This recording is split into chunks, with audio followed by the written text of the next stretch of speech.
Today on Doomed! Folks, America is uncanceled. Or at least that's what CPAC 2021 Summer Edition is calling itself. America Uncanceled. On this episode of Doomed with Matt Binder, we will be discussing what happened at CPAC 2021 Summer Edition. I guess that's what I'll call it, because I'm not calling it America Uncanceled. As far as I'm concerned, America is still canceled. We'll be talking about what happened with a reporter who was on the ground and spent his wonderful weekend, this past weekend, I should say, in Dallas, Texas. Wait a minute, Dallas, Texas? Isn't that also where that QAnon event was? Wait, let's just get this show started. Let me pull up my guest for today. Where is that button? Here we go. Ladies and gentlemen, joining me now, straight from CPAC 2021, Zachary Petrizzo, staff writer at Salon. Zach, thank you so much for joining me today. Thank you, Matt. Now, Zach, as I'm introing this show, I realized this event was in Dallas, Texas. Now, what's going on in Dallas, Texas? that QAnon event for God and Country a few weeks back, that was also in Dallas, Texas. Is like Dallas the new place for all these conservative right-wing conferences, or is this just like a pandemic thing? Like, is Dallas, Texas the new Florida, where all these events can happen without any sort of worry about wearing masks or any sort of restrictions due to the pandemic? What's going on? What's happening here in Dallas, Texas, Zach? Yeah, you would think Dallas, Texas is this new stronghold, I guess, for extremist conferences. It seems like a lot of them are moving there for one reason or another, despite Texas not being like a big tourist town, at least when I was there. Not too many exciting things going on in Dallas, if you will. Well, I mean, I've never been to Texas, but I do know there is a chain of restaurants called Dallas Barbecue, which is fantastic. There's a few in New York City. Do they have good barbecue there at least? I wasn't able to try it, but unfortunately, which I know is a big shocker. But maybe next time, I bet more extremist conferences will be making their way down there. Right. So you spent the weekend at CPAC, and I mean, there's a lot to talk about. I have some clips we'll go through. There's first of all, I guess let's start at the beginning. You head down to Dallas. Did you have any trouble getting any press passes? Because I know for the QAnon event, the number of journalists had issues getting passes, and then once they were there, some of them were booted from the conference.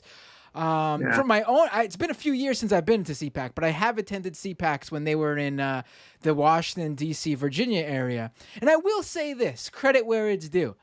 They in previous, again, it could be different now. In previous CPACs, though, from my own personal experience, they welcome journalists of all creeds, ideologies, outlets, no questions asked.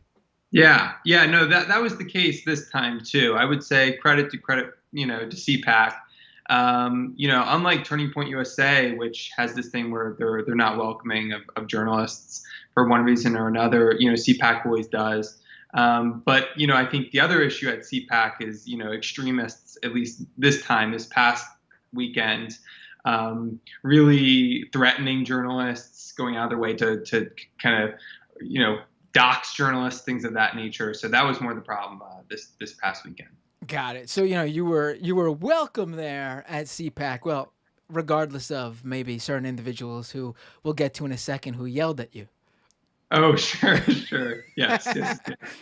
Now, before we go any further, actually, I was looking for, usually my viewers are used to me downing a Coca-Cola or some other caffeinated soda beverage during my show because I usually need it. Today, though, I was looking through my fridge and I found this promotional energy drink that I received a few weeks back. And I knew this was the drink to have during this episode because I feel like I'm going to need it talking about CPAC. This energy drink, let me show it for the camera, says that it will give me super brain performance. That's and I feel like I'm going to need it for what we're about to talk about. So let's jump right in. You get the CPAC. You go around. What's the first thing you noticed this year at CPAC? Have you ever been to a CPAC before? Yeah, I've been to a couple. Of course, at National Harbor, those are, a lot of DC journalists attend those gatherings, which are typically like once a year type of thing. But in the recent years, CPAC has moved that down to Florida. And then they're also having these offshoot CPACs kind of across the country, different places. So Dallas, like Florida. I think they have one in like Wyoming or something. So but when I got there, started kind of walking around, and one of the first people I spotted was actually Oath Keepers founder Stuart Rhodes, who was in attendance. And of course, this was kind of a shock to me, right? Because he's under investigation by the FBI over his role in January 6th, and Oath Keepers have been indicted, and etc. It was kind of strange for me to see him there. So I go up, Salon approaches him and asks him kind of, why are you here? What's going on? What's the deal? And immediately he gets extremely upset, starts cursing me out at least, and his sidekick, this kind of pro-Trump associate who kind of runs in like local Texas GOP circles, if you will, kind of came up to me like really, really close and just, just yelling at me and screaming. And, it was interesting because CPAC decided not to do anything about Rhodes for the rest of the weekend, despite, many would think that would be a stain on CPAC's reputation, right? Having someone who potentially organized January 6th and had a role in that, you would think that most conservatives would be like, whoa, that's even a little too far for us, right? But for them, it was like, no, all is welcome. QAnon, Oath Keepers, Proud Boys, come one, come all type of thing. Right. I mean, I know you're being fair, which is obvious, it's the right thing to do, but I'm going to say that I never thought they would do that. Yeah. I think it's pretty obvious that even the most how do I put this, non-extremist Republican has officially sort of surfaced their true beliefs to show that they actually are, at the very least, welcoming of those subsectors of the Republican Party and conservative movements into the fold. Whether they are, whether someone's an Oath Keeper or agrees with militias or not, they certainly are welcoming them to the conferences, welcoming them to the movement. And I'm sure you have many more examples that show that at CPAC. Yeah, no, absolutely. It wasn't only Oath Keepers, it wasn't only QAnon, it wasn't only the Proud Boys, but it was also white nationalist groypers, right? These are the groypers, these white nationalists. It's kind of this loose grouping of like college kids, high school kids that follow Unite the Right attendee Nicholas J. Fuentes, who is like kind of this white nationalist, formerly a YouTube streamer. So yeah, there were white nationalists running about too, which, Turning Point USA has been kicking out of their conferences, but at CPAC, many of these kids were kind of roaming free. Let me play a clip, actually, of Nick Fuentes and his Groyper crew showing up at CPAC, because it was, these guys did eventually get kicked out, right? Because they were causing issues, I should say.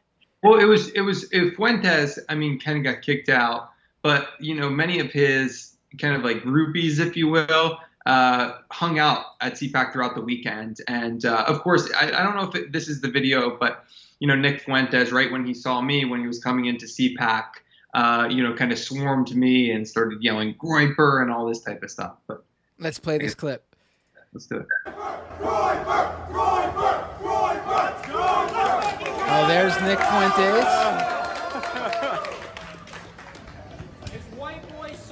White Boy Summer.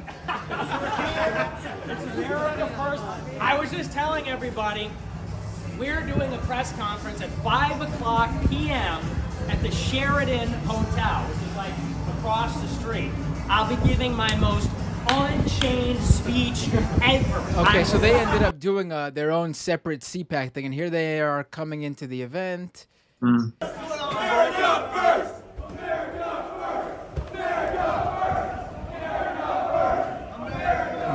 first. America first! America first! All right, I think we get it. I was going to see if this was the clip where they're yelling at you, but I don't think I see you here in this one. But let me ask you this: is that a new thing with the Groypers, the sunglasses? Because I've seen that the sunglass company has come out and said they want no part in Nick Fuentes and his America First Groyper movement. I don't recall seeing that be a thing. Is that their new summer? Is that like the 2021 white supremacist summer look?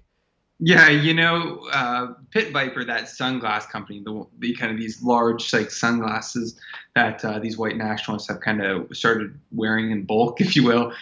This company came out and said, we want nothing to do with Nick Fuentes, and some of the Groyper, some of Fuentes' followers have said, okay, there was one video I saw in a Telegram chat of someone smashing their Pit Vipers, which did absolutely nothing. But the company's like, we don't want to deal with this racist. These glasses aren't intended for you. And it was kind of funny because the Groypers always do this. They always do things that kind of they shoot themselves in the foot kind of thing. Like, for example, Nicholas Fuentes, after the Capitol riot, said, he told his followers to destroy their phones and SIM cards. If they kind of participated in 1-6 and stuff like that. So they're never too sharp. They always seem to really miss the mark and kind of get themselves in more trouble. I think this is probably what happened here. Right. And I should say that we were talking about Fuentes, that last week on this show, I had Michael Edison Hayden of the Southern Poverty Law Center on the show, and we discussed his report on how Twitter is still a haven for white supremacists. And we talked about Nick Fuentes, obviously.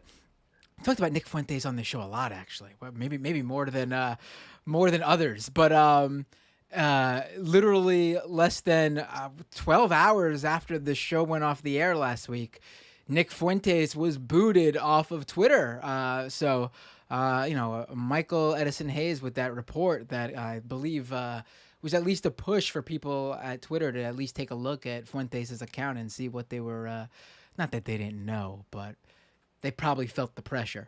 Yeah, that report was really eye-opening. I read it. It was really good. I think one of the things, too, is perhaps Nick Fuentes is kind of this future of the Republican Party, far right wing. And I think people are just kind of coming around to this idea that, he kind of is the future.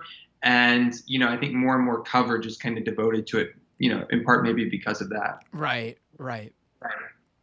So what else? What were the big, who stole the show at CPAC? And by that, I mean, obviously there are probably a lot of moments we will talk about in a minute that we paid attention to. But for the people at CPAC, what was the big draw? Who did everyone there rally around so we know who to keep an eye out on for who, at least within those circles, they're looking at to the future? Yeah, I mean, I would say Trump. I mean, while it might sound, pretty standard, it was definitely Trump. When we were talking to attendees, Salon was asking me why he came out, all this type of stuff, and the answer we kept getting was Trump. And also, I would say this belief that Trump, is going to be back in the White House come August, right? I mean, over 40% of the people we spoke with believed that Trump was going to be, reinstated in some form. And people really I think there's two parts to it, right? There's one where people really support Trump, do everything for him. And then there was also the second layer of Trump supporters, if you will, which these Trump supporters wanted to give, all of themselves to Trump, right? I mean, we talked to people who were giving hundreds of dollars to these kind of scammy organizations that promised, to overturn the 2020 election and things like that. So people were really, really invested, not only in Trump, but in his reinstatement. Right. And Andrew, I'm going to mess up his name, but Andrew Kaczynski of CNN, K-File, formerly BuzzFeed, he released a report today that was really interesting that basically looked at this TikTok influencer who is one of those, it's really big on TikTok now. So for anyone,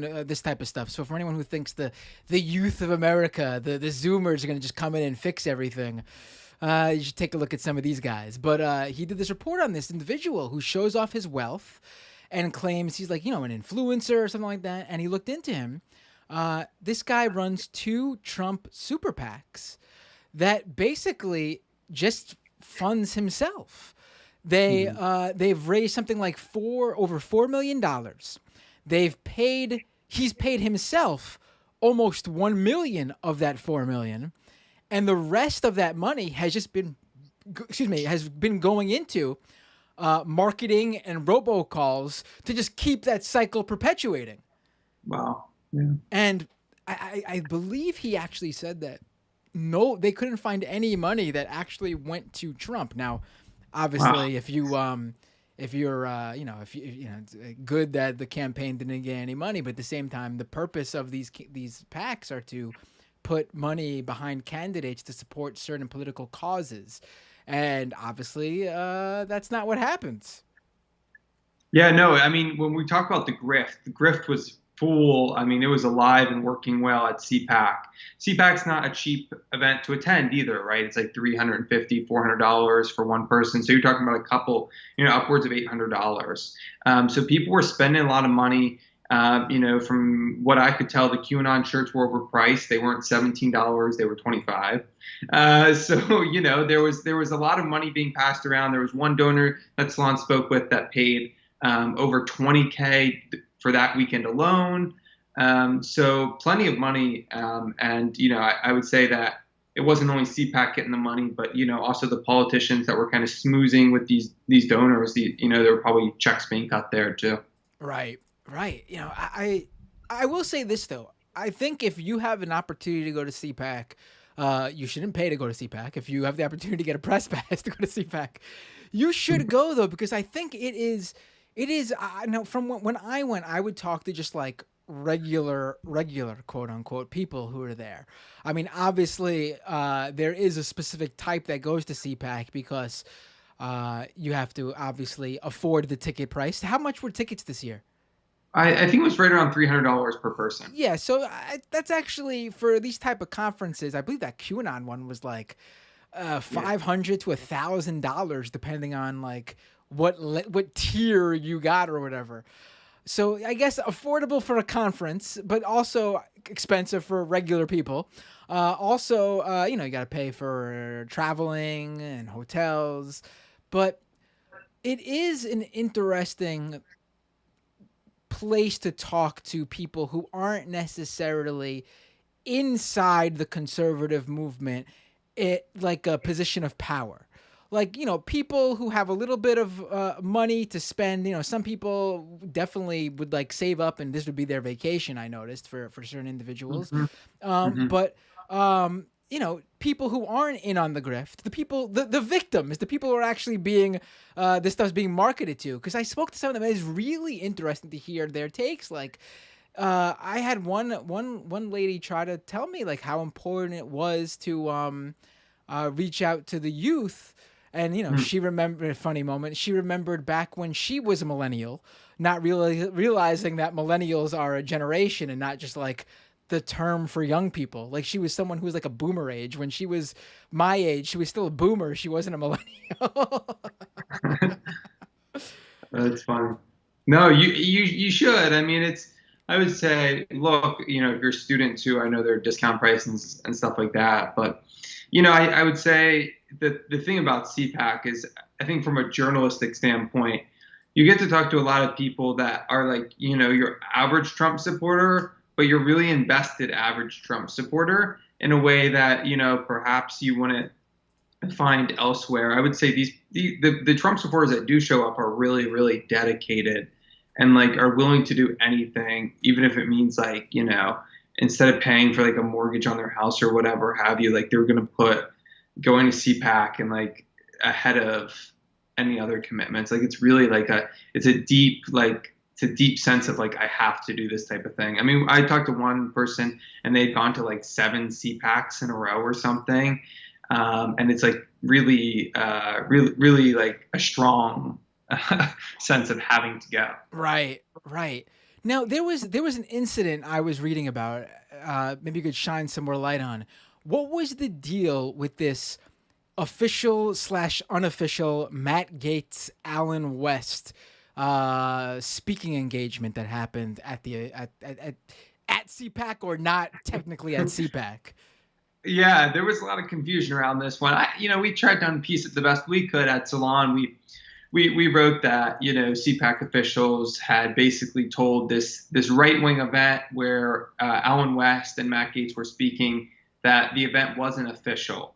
And therefore, CPAC officials confiscated 2 of the signs from this gathering, this right-wing gathering. And, these organizers, the organizers putting on this Matt Gaetz and Alan West event, dispute it and claim that it was an official event. But, from what I saw, it clearly wasn't an official event due to the fact that CPAC, this lady named Regina, confiscated 2 of their signs that said official event on it and, told Salon, it's not an official event. So yeah. What do you think the reason for that was? Do you think Matt Gaetz is that toxic that they're welcoming to groypers and oath keepers and other rando fringe movements, the QAnon folks, but Matt Gaetz was the step too far? Yeah, that's the thing that's kind of confused me, right? Because at the larger CPAC event, Matt Gaetz didn't speak. He didn't get like one of the coveted big speaking slots, which traditionally, if you're any type of MAGA, whatever, you get a speaking slot. It's not a high threshold to cross to get a speaking slot. So for Matt Gaetz not to get a speaking slot was weird. And I asked Gaetz, I said, why didn't you speak at CPAC? Like, what's the deal with that? And he's like, oh, I did speak. I spoke at 12 noon. And I'm like, well, he's referencing his event in the other conference room, 2 floors up in the hotel. So clearly he didn't really want to talk about why he didn't speak. But there was something still fishy going on there. Personally, I think it was due to the fact that, Gaetz didn't speak at CPAC. They tossed him into a different room, and maybe CPAC official organizers told him it was an official visit, but that changed at least on Sunday morning when CPAC told Salon that it wasn't an official event. Interesting. That is interesting to hear that even they're stepping back from him a little bit just to be safe, I guess, right? Just to be safe. Well, he does have an FBI investigation circling him still, so that would be a reason enough, right? Right. Now, did any QAnon people, influencers, or Republicans who support it openly, did any of them speak at the event, or was it just basically attendees wearing QAnon apparel? Yeah, no, I didn't catch any QAnon speakers myself personally. I know I'm not the preeminent QAnon reporter either, so I might have missed one. But I would say that QAnon, unlike the Trump campaign where QAnon merch is banned from the rallies, right? QAnon shirts really roamed free and kind of were all over. I know on Sunday I spotted at least 4 people running around in QAnon shirts. I tried to interview a lady who was wearing a QAnon shirt, and she like covered it up and started like running away from me. So maybe they had the feeling that QAnon wasn't welcome. They were also selling lots and lots of QAnon T-shirts at CPAC. A booth was. So QAnon definitely was like openly. It wasn't like shunned like it was at the Trump campaign. Right. That's really, I remember seeing that photo from you on Twitter of the woman hiding her QAnon shirt very badly. Very clearly a QAnon shirt, even when she was trying to cover it, running away. I mean, that's maybe she had somewhere to be where everyone was waiting, because where we go one, we go all. That's great. Maybe she was in a rush. The storm was coming and she needed her umbrella. Jeez, Matt, you got all fun. Oh man, let me tell you, man, I've been talking about QAnon for way too long. So Trump spoke. Was there anything noteworthy about Trump's speech? Because I gotta say, Didn't see much coming out of it. Usually, if there was something, I mean, I saw plenty of clips from moments. There was, of course, maybe we should get to this first, actually. Caitlyn Jenner being like harassed out of the event space. Now, I'm gonna play a violin for Caitlyn Jenner. I mean, she's certainly getting into this mess quite clearly on her own volition, but Yeah, this was really bad. This was an incident that happened in the hotel lobby, and this was, look, CPAC attendees, like I was saying, are getting more and more extreme, and this only goes to kind of, validate all those things. I mean, these guys like approach Caitlyn and start heckling her, and it's really, really, really like kind of deranged. I mean, they kind of jeer at her, and like CPAC organizers, like when they were kind of like told about this, they didn't really like denounce it. It was like super strange. It was like, why wouldn't you, right? Like it's a big tent party, and there are a lot of views, and we should embrace all those, like, you know what I mean? If that's CPAC's position on it, which they reportedly claim to be, but instead they just like, kind of like just like they had let the doxing of myself happen, they just kind of let this vicious attack of Caitlyn happen, which is really disturbing. Right. They doxed you? Well, there were Oathkeeper associates who decided to read out my address like verbatim in the middle of a space. Live at the event, like in person? Yeah, so like outside there was like a little hall off the exhibit place, and Stuart Rhodes and his associates were pretty upset after I reported that he was there, I guess. And these kind of like, his little pals kept running around and like threatening me, and they read out my literal address, not missing, so really unfortunate. And CPAC organizers, of course, didn't do anything to not only protect members of the press, but, they failed to protect Caitlyn under that, bizarre attack as well. So, yeah. Right. And I remember seeing Tommy Lauren coming out after this happened online saying what happened to Caitlyn Jenner was disgusting. But I mean, it's people like her and really the conservative movement as a whole that fomented this. You could just look at any random Tommy Lauren segment or tweet about trans people, and it's clearly setting the stage for what happened to Caitlyn Jenner. Like, do they not realize that what they say, there is meaning behind it, and it leads people to do things in the real world? Like, their actions have consequences?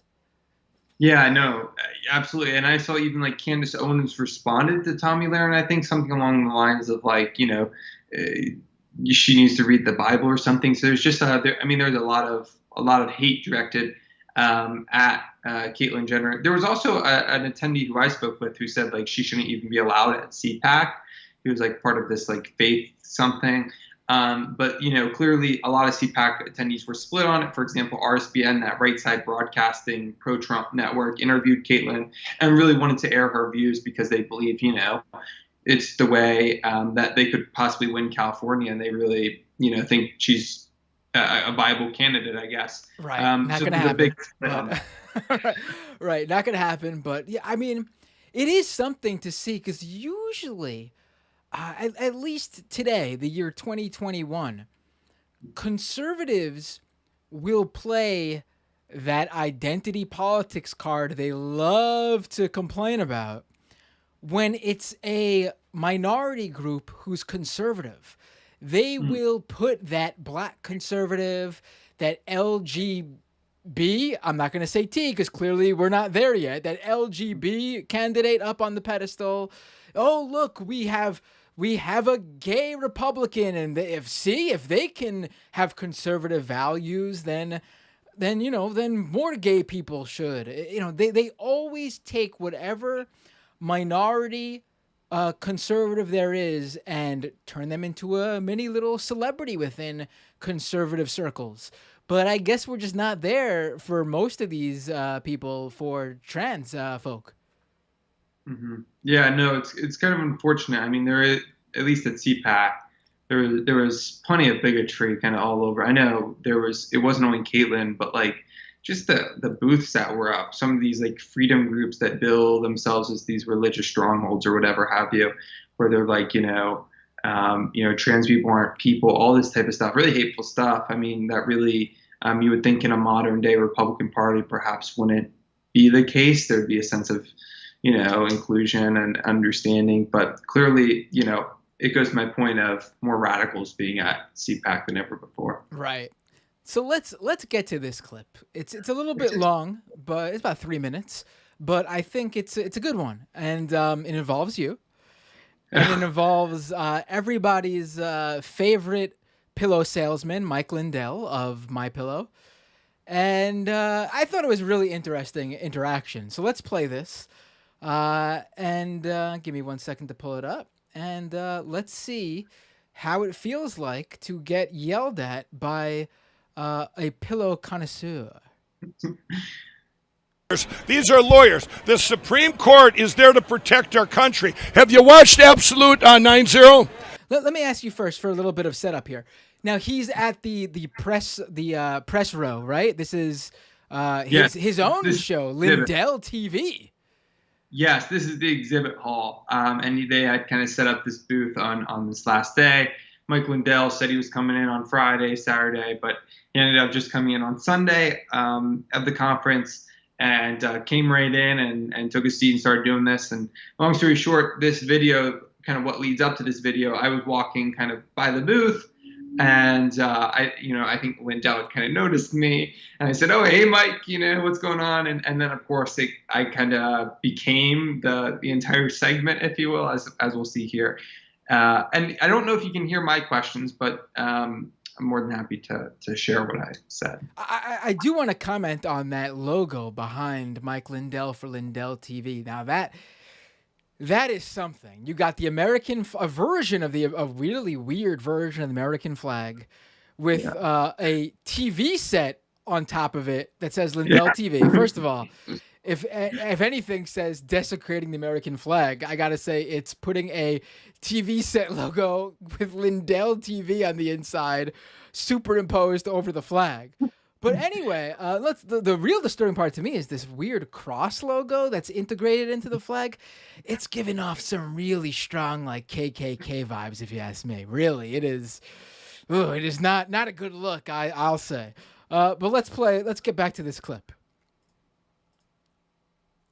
He watched it. Zachary watched it. That's pretty good for a journalist. That in our country, I compliment him. Let me tell you something. I'm going to tell you, and I'll tell everybody. In our country's history, every single elected official, if there's fraud involved, there's not a statute of limitation. They take the guy that won, they put him back in office, and it's just never happened at the presidential level.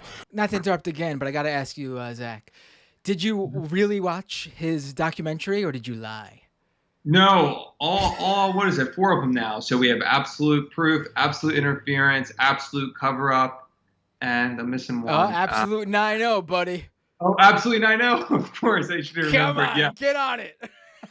Yeah, so all these documentaries, as your audience is probably well aware, all these were kind of these videos that Lindell produced. They're really poorly produced, low video quality, audio quality, everything. And they basically claim that, the 2020 election was rigged and all this stuff, and they rely on a couple key sources. And of course, as I asked Mike here, Mike Lindell claims that packet captures, which is basically like this metadata, if you will, that allegedly, proves that the election was stolen, except Mike Lindell isn't offering reporters, as you probably know, the raw data. Instead, he's offering this data that's easily manipulable. And, experts that Salon's spoken to say it could potentially just be a load of doo-doo that's being sold to Mike. Right. I just want to say that if you're watching the live stream, you'll see some Zach inception here with him talking to me over the clip of him talking to Mike Lindell. I actually have not seen all 4. I haven't seen the whole Absolute Lindell trilogy, I guess you can. No, it's not a trilogy. There's 4 of them. I don't know what you would call 4 movies, but I did see Absolute Proof. But I will say absolutely 9-0, hands down the best one, simply for the idea that after viewing this documentary and seeing the proof, the Supreme Court will rule 9-0 that Trump needs to be reinstated as president. Yeah, I mean, it's really kind of crazy. And like, when I asked Mike and I'm on the phone with him, unfortunately, I don't know after this interaction if we'll still talk, but leading up to this interaction, when I spoke with him on the phone, his thing to me was always that, like, I was like, okay, so what's the mechanism that you're going to get it to the Supreme Court, right? And his big thing is like, oh, like, our viewers are the Supreme Court's neighbors and like friends. So he thinks like people that see these videos are going to like go knocking on Supreme Court justices' doors and be like, hey, you have to check out what Mike Lindell has. You know what I mean? Right. Kind of crazy. I heard that once Justice Sotomayor's door was knocked on and she saw the proof, she immediately got started on her decision, and she's the one who wrote the. Exactly.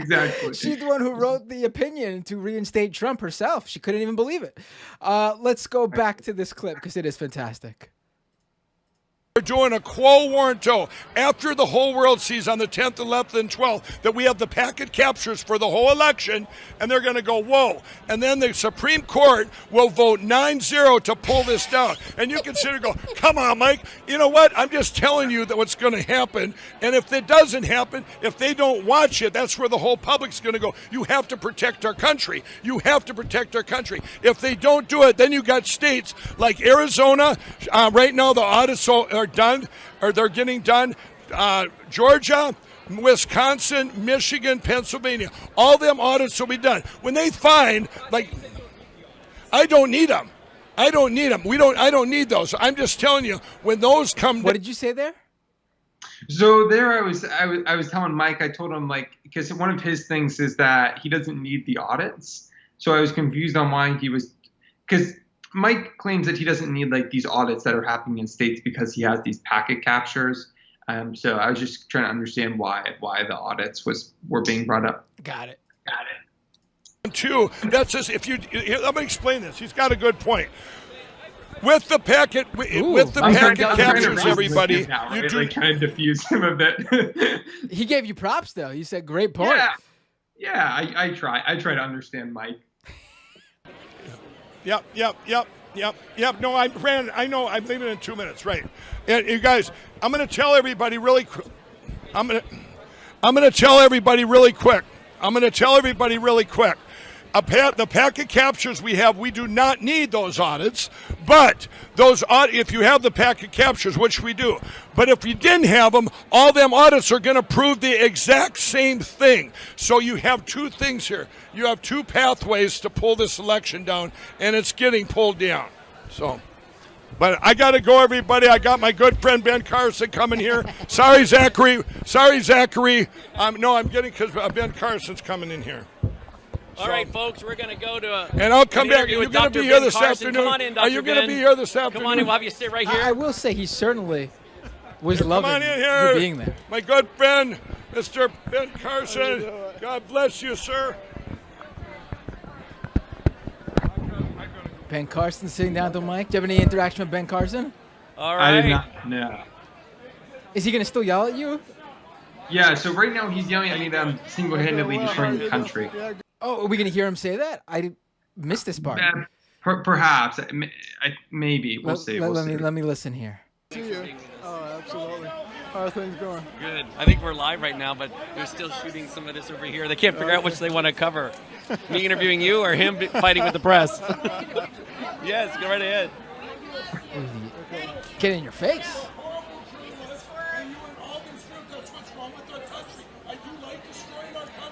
Ooh, I heard it. Yeah, there it is. He just asked Zachary if he likes destroying our country. Zachary with Salon, who's been at our booth for days. I will say he went from giving you props earlier on the mic to going up to your face and calling you a horrible journalist. Complete 180 there. Yeah, that's Mike for you. But no, at the end there, I was asking him about these packet captures, right? So it's like, why do I have to trek all the way to South Dakota to know if you have this or not, right? Like, I don't really want to spend $700 on a plane ticket. Like, just let me know if you have these packet capture this raw data or not. It's not that hard. Right. But of course, Mike can't answer the question, and sometimes Mike the way he is. I've never seen him in person, but some of his mannerisms kind of make me laugh. So that was that. Right. He's a funny guy. He is a funny guy. I know, like, his conspiracy theories are wild and stuff, but I gotta say he's a funny guy sometimes. I gotta say he looks like the quintessential conservative uncle. Yes. Like everyone in their family has an uncle who looks like Mike Lindell, who's the conservative. I mean, it is down like the mustache, the just the overall look. It's unbelievable. It's like, yeah. It's funny sometimes. He'll like, he'll call me at, whatever hour have you. And he's like, you can save this country. Your name will be absolute truth, Zach. Wait, he gives you calls at random times throughout the day? Yeah, just weird times or whenever. Or I'll try to catch him or something, and he always thinks, he always tells me, look. I mean, most of his stuff that he's trying to sell, journalists like you and me, is kind of BS, right? And we know that. It's just kind of trying to work with Lindell as much as you can to understand, what is behind this? Who's selling it to Lindell? That's really the question. This kind of bag of garbage. And he'll tell me, look, I can save the country. Mike Lindell says that I'm an evil journalist now, but he's praying for me, this type of stuff. So. Right. I got to get on Lindell's Rolodex. I got to send off some emails. I don't contact these guys enough. Gee, maybe I could get him on the show. It sounds like he would do it. Yeah, no, I think the only issue there, of course, would be trying to, wrangle Lindell in on YouTube, right? Like, I think I'd be able to do it. I think I'd be able to. I do want to say before we move on, if you ever wanted, seeing you in like the suit and everything, if you ever wanted to go undercover as like a young conservative, dude, you could totally pull it. It was hard at CPAC because people started. I mean, like, people kind of, with our reporting on Trump World and that type of stuff, people know who we are. They kind of figure out who we are. So it was really hard. I mean, all weekend, like, the harassment was horrible. People, these white nationalists are just really shitty human beings. Right. Right. So I do want to, I have one more clip to play. And then I do want to ask you, let's just get to some of this stuff. I'll play this clip last. I mentioned Trump, and then I completely went off to another topic. The Trump speech probably got the jubilations from the crowd and the standing applause. Anything noteworthy from it that you realized when you were there, or was it just your standard 2021 Trump speech? It was a standard 2021 Trump speech, but, I think there was a sense among attendees, and even more so, like, people that were there, that, like, there's this, like, 1/6 is still this thing, and it's like they're still grappling with it, but at the same time, at least attendees that I spoke with, some were like, yeah, we're proud of what happened there, and, like, we think that, the steps taken were, frustration and, like, rightfully deserved almost, right? So it was kind of interesting not only to hear from Trump, but the attendees. I would say that this huge ballroom that had like 4,000 seats was, booked to the brim. I mean, you could tell, like, people had traveled a long time for this and, like, were really invested in it. And I think it's important to note that, like, the Trump movement and the way in which Trump, berates political enemies, within his own party, fellow Republicans, like, that is still very alive. And that way of the Republican Party, I think, is definitely still alive. I don't see, even the CPAC straw poll, for example, I thought this was telling, had DeSantis at 21% and Trump at like 71% if they were to, like, run against each other. So, look, I think there's a tiny, tiny majority of people, or tiny, tiny grouping, of people that would support DeSantis, but overwhelmingly they support Trump, and that's really the way of the future almost for the Republican Party. Right. Now, was there any other standout speaker, event, something that happened in the hallways that we didn't touch upon that you think is worthy of mentioning? One more thing on the Proud Boys, right? This is a group that was there on 1/6, of course, is known for their violence, and their attacks on whatever have you. I thought it was interesting that they were there and they were providing quote unquote personal security for attendees at the conference. And when asked by Salon what their deal was, like why you guys here? What's the deal? Why are you personal security? They told me that they were here because they could take additional steps, like additional measures compared to that of Dallas PD. So I don't know. I just found the whole thing kind of strange. And they traditionally, if Proud Boys were roaming around the Gaylord in National Harbor, like at previous CPACs, like I would think like they would have been like kicked out. But like at this CPAC, they were like welcomed, right? And like led to pal around. Right. Now I have this clip I wanted to play. This is one that got a little bit more play than some others because I think, it's not shocking, but I guess it's just one of those things that's still just amazing to see. And basically, it's a moment where Alex Berenson, who has been called the most wrong man on the pandemic. This guy is a former New York Times writer who. I don't know if he's always like this. I'm going to assume he was. I'm not familiar with his New York Times work, but since COVID last year, he has made numerous predictions. I think it's safe to say that if not every one of them, nearly every one of them has been 100% wrong. For example, he said there would never be even close to 500,000 deaths, and here we are with, I don't even know how many it's now. It's certainly well over 500,000, maybe even be like 600 or more COVID-19 deaths in the U.S. Let's see. Yeah, this guy's just perpetually wrong on COVID. He turned into this Fox News kind of heavyweight, if you will. Right, it's over 600,000 deaths. Yeah. And we're about to go through. It seems like another. Even though a lot of people are vaccinated, thanks to a lot of the people who aren't, we're about to go through another wave, it looks like. I just saw that, I think it was L.A., maybe it was, I think it was L.A., but I could be wrong, but some major city just brought back the mask mandate and said that it is now going to be required again to wear masks. I'm sure that'll go over well in the conservative world. But here is a clip of Berenson on stage at CPAC talking about people not getting vaccinated. And again, it's not shocking, but it's still amazing to see. They cheer. Let's take a listen. Clearly, they were hoping, the government was hoping, that they could sort of sucker 90% of the population into getting vaccinated, and it isn't happening, right? Younger people are well aware of what the risks really are, and they're well aware of the side effect profile of the vaccine. I mean, really, just like, first of all, younger people, I don't know what the hell he's talking about. I mean, there is a handful of cases where it is possible people could have had an adverse reaction to the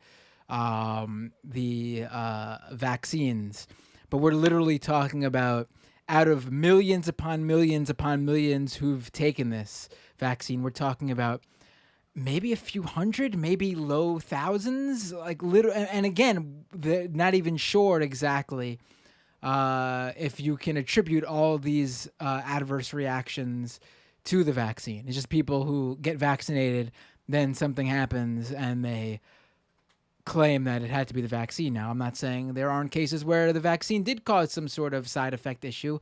Sure, that happens with vaccines, all medication. But millions upon millions to hundreds to a few thousands, it's a pretty good ratio there of people getting the vaccine and being 100% safe and healthy and fine after getting it. Mm-hmm. No, absolutely. It just shows you this crowd, like, talk about potentially a super spreader event round 2. I mean, these people most of them didn't have the vaccine. I know it wasn't a big question of mine, but I think I asked maybe 2 people what they thought about COVID, and at least one of them told me, I think his name was like Tom something, but this guy told me like COVID's a hoax. You know what I mean? It's like a deep state ploy. So, which of course it isn't, I should say, for YouTube's purposes and just for the purpose of the truth. I appreciate you looking out for me, to be honest. yeah. That's completely disinformation and false and a whole bucket of crap. But this is what we were dealing with kind of these attendees at CPAC, who definitely believed, there wasn't a single mask at CPAC or anything like that. There also wasn't there weren't too many precautions, like because there's this Delta variant or whatever have you, just to stay, kind of safe. And any idea if CPAC was a spreader event? It's a good question. I don't know. I know I'm personally vaccinated, so I don't know. I don't know what perhaps I'll see something by myself or something. I don't. Right. It might still be too early. What was it? It was this past weekend, so we're looking at. You should check in on some of the CPAC people in about a week or two and see how they're feeling. Yeah, it was interesting because Nick Fuentes on Telegram, I believe, said he isn't feeling well. So I'm not sure what's going on there. Potentially COVID, I don't really know. I know he didn't get the vaccine, so potentially he has a case of COVID or something of that nature. But who knows? Oh man, if I let's just leave that part there. Now, before you go, do you think you have a few minutes to stick around and talk Getter? Yeah, absolutely. Cool. So, I was not online during the 4th of July weekend. I have 2 young children, so I was spending a holiday weekend doing 4th of July centric events with them, doing it up. And so when I saw what was going on, and later on, a couple days later, for my work at Mashable, I heavily sourced you on what you discovered in my piece for it when on July 4th. So basically, can you explain to my audience what Getter is? Because I actually don't think I've mentioned it yet on this show. What is Getter? Yeah, so it's this up-and-coming right-wing social media platform that was, started by Jason Miller, who is a former Trump spokesperson, former ally of Trump campaign, etc. So Jason Miller went off and kind of, with the help of Steve Bannon and this fugitive Chinese billionaire, created this Getter site, which used to be kind of this other site, this site that this Chinese fugitive billionaire kind of started way back, and it kind of turned into Getter. But long story short, it's kind of a new version of Parler, if you will, except it has a lot more problems, right?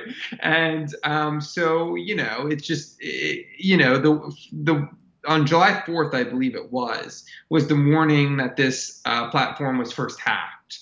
And that was also I know it leaked a few days earlier and people were setting up accounts a few days earlier, but that was actually the official launch date as well. Yes, no, absolutely. It was July 4th, the morning, and I logged on and saw that there were some accounts defaced, and then I went to this Twitter account, which was claiming to take responsibility for it, and was able to piece together this thing, the whole thing, and basically this hacker from I think it's Iraq or something. This hacker basically got in there and did some changing of the usernames of Mike Pompeo's account, Jason Miller's account, Matt Schlapp's account, some other top profile. Yeah. Oh wow. Here we go. There we go. So let's see what was changed here. So we have there's Jason Miller's Getter profile, and what we have here is this is from the morning of July 4th when it was hacked, and it changed to at Jubba Baghdad was here. This is his not his username, his profile name. At Jubba Baghdad was here. Follow me in Twitter, smiley face. And we got Mike Pompeo's account. We got Marjorie Taylor Greene's account. We got, CPAC founder Matt Schlapp's account as well. Oh, his says, at Jubba Baghdad was here, smiley face, free Palestine. Oh, nice to see nice to see Matt Schlapp getting on board the free Palestine train. Good for him. Yeah, so this was the morning. I think it was hacked around 8 to 10, long story short.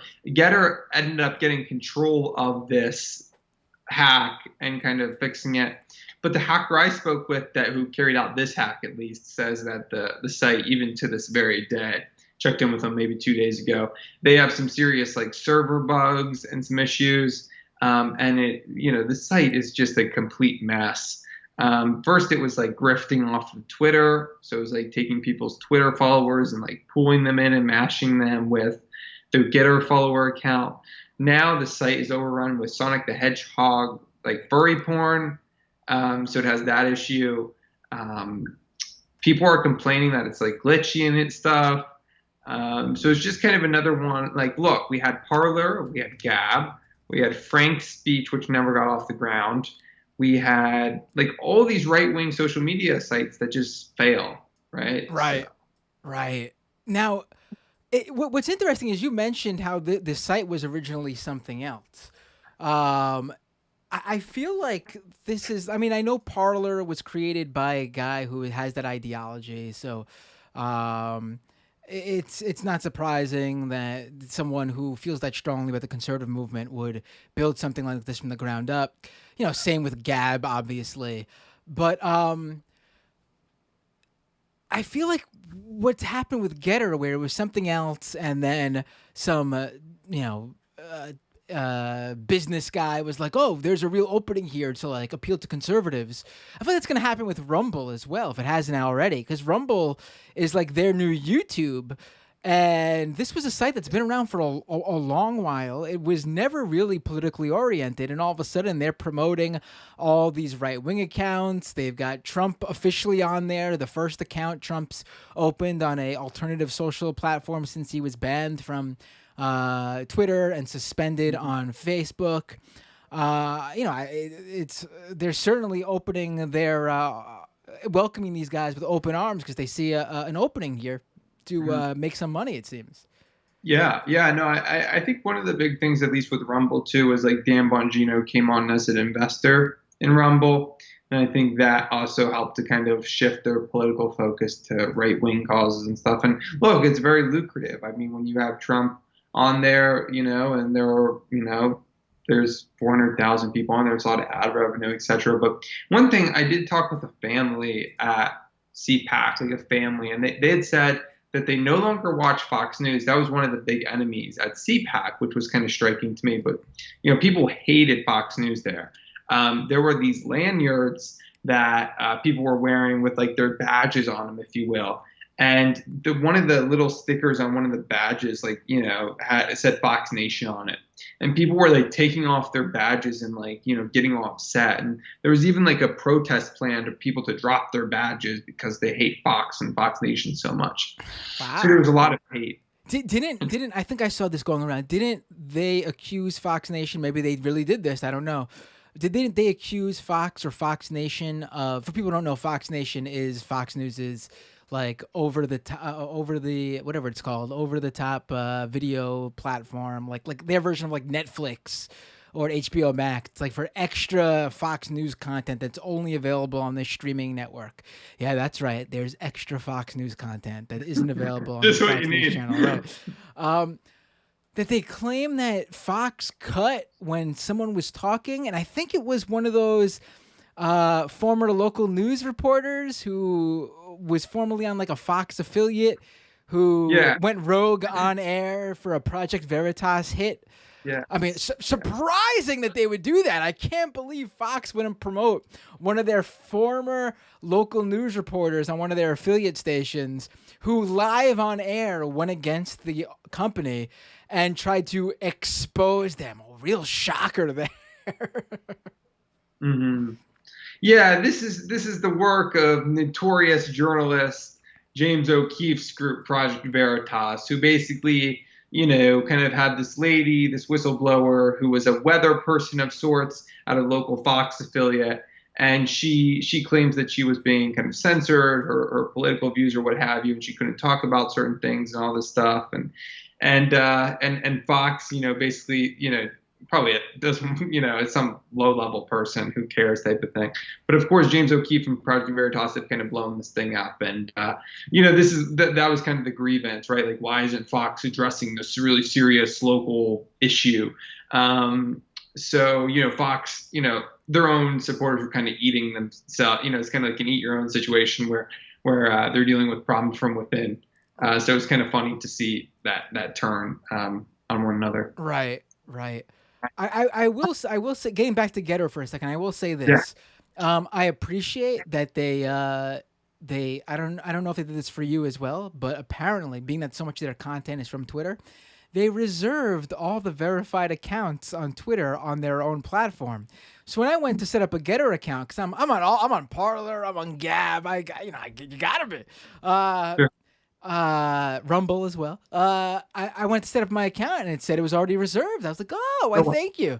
But one problem, when I went to it says if you are this user on Twitter, you can claim this account by just logging in and connecting your Twitter account.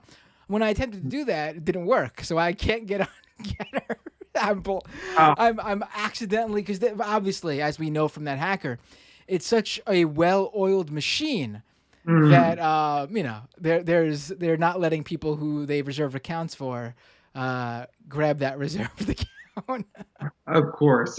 No, this was Getter. I mean, it's such a mess. I mean, since I think some of your reporting, which was great, and others, like they've also started to ban some accounts. Like they started banning some accounts, like some leftist troll accounts that were like posting, furry porn from Sonic and things of that nature. So like their whole like free speech warrior thing is like quickly disintegrating, all due to these, trolly leftists, which is kind of funny. Oh, Zach, free speech for everyone but the furries, of course. and the leftists too, clearly. Zach Petrizzo, staff writer at Salon, thank you so much for joining me tonight. This was fantastic. I feel like I was at CPAC. Oh, wait. I can't believe I didn't ask you this. At the end of the event, was America indeed uncanceled? Unfortunately, I think people were canceled, right? Like Nick Fuentes was canceled. Perhaps Matt Gaetz was canceled. I really think, CPAC canceled Matt Gaetz. I also think last CPAC, didn't they cancel some speaker? I forget his name. I think Media Matters reported on him due to his like homophobic tweets. Right. They got a what are they? Pharrell? What are they called? Shit, I'm having a mental block right now. Pharrell? Was his name Pharrell? I gotta check. Oh my God, what are they canceled from CPAC? Was the name? It wasn't Pharrell. It was like. Oh, here we go. CPAC disinvites speaker over reprehensible views. Yes. Oh my God! It doesn't say that. It doesn't. You know who I'm talking about. I know exactly. Wait, we're gonna wait a second and see this, because Young Pharaoh. Young Pharaoh. That's it. Oh, he's part of that movement of black conservatives who are really just like really reactionary men's rights guys. What do they call? I'm having a mental block. I'm having a complete mental block. Like wannabe Sternovich types. Yeah. There's a specific name for these specific black conservatives who are like really reactionary. I'm seriously having a mental block. I'll probably remember it at some point. I'm not going to have you sit around waiting for me to think of it. But Zach, great work. Really appreciate you coming on the show. Why don't you take this moment to tell people where they could find you online and where they could find your work. Oh, wait, sure. I got it. It just hit me. I want to thank the user in the chat room, Dank Uger. Hoteps. Oh, yes, it's a whole movement of like black, conservative-leaning, really misogynist reactionaries, and they're called Hoteps. Got it. Yeah, I've been meaning to do an episode on them because I've mentioned Hoteps before, which made it really frustrating to not be able to remember what they were called. But Zach, tell people where they could find your work. Yeah, absolutely. They could follow me on Twitter. I'm at ZT Petrizzo on Twitter, so people can follow me there. And then also over at salon.com. All right, Zach. Have a great night. I would love to have you on again soon. Was this the one CPAC of the year? Actually, I felt like there was something that happened. Maybe I'm confusing it with another event, but this was like this year's CPAC. There was one in February in Orlando, Florida, that was still smaller with some of the mask mandates and stuff like that. But this was the big one, and I'm thinking they might have another one towards the end of the year, but definitely next February. These local CPACs. Don't they usually just do one a year? Yeah, I honestly think it's a pretty lucrative business, so I think they're probably expanding it and going to have more conferences. I mean, QCon has a lot of Q conferences, so why can't there be a ton of CPAC conferences? I guess. Right. All right, Zach. Have a great night. Really appreciate you taking the time. Talk to you soon. Thanks so much for having me on. All right, ladies and gentlemen. Let me pull myself up here. There's a lot more show for all of you tonight. We are going to the second half of the program where I will read I will read chats on both YouTube and Twitch. Oh, excuse me. I've been pounding down this energy drink. I'll be reading chats on YouTube and Twitch. That's youtube.com/MattBinder, twitch.tv/MattBinder. I will be taking calls. I will open up the Skype line in a second. It will be accessible at just type in Doomed Live on Skype when you open up your Skype app on your desktop or mobile device, and it'll come up. I think I say this all the time, but I'm pretty sure it's Doomed Live _1. But I hate that Skype doesn't let you pick your exact username anymore. They used to. Just type in Doomed Live, it'll come up. There apparently should be some pretty interesting callers today, based on the people who've been DMing me. A lot of cryptocurrency people will DM me and message me, which I welcome, saying how I'm wrong and they want to discuss this with me, which I am always open for discussion with anybody. You all know that on this show. I take any call. I don't, just like on the majority port, when I'm on the majority port, there's no screener. I take your call. When I take it, you're right on the air. And I'm open to all discussion from anyone. And I would love to be proven wrong on this stuff, or at least educated to the point where I can see some pluses or minus or positives or some bright sides to this stuff. I had a great call. I think it was either last week or the week before with a crypto advocate, a guy who was optimistic about blockchain, not crypto, blockchain. And we had an interesting discussion, and I told him how I agreed with some of his points and disagreed with some of his points. And then we had another caller who called in and was very negative on even blockchain and gave me a complete rundown as someone who was a developer and understood the technology. And I can't say I agreed and disagreed with some of his points. I agreed with all of his points. But it was another great discussion. Please, if you think I am wrong, especially, I want you to call in and we'll have this discussion on air for sure. And everyone who has ever called in the show will attest to me being very respectful to callers. I even say this to right-wingers I've had debates with. If you are willing to engage, I automatically give you props for doing that and will hold that discussion with you, because that's the first step, right? Engaging, not just saying how everyone who disagrees with me is an idiot and I'm not going to take this any further. No, let's have these discussions. So feel free to call in. Now, before we go to the second half, there's some things you can do to help support this show. That first and most important thing is, if you can afford to do so, that's always the I want to stress that, the addendum there, the asterisk there.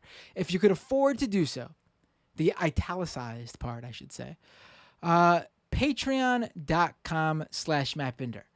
By becoming a patron to this show, you're basically giving this program a monthly subscription or donation, however you want to look at it.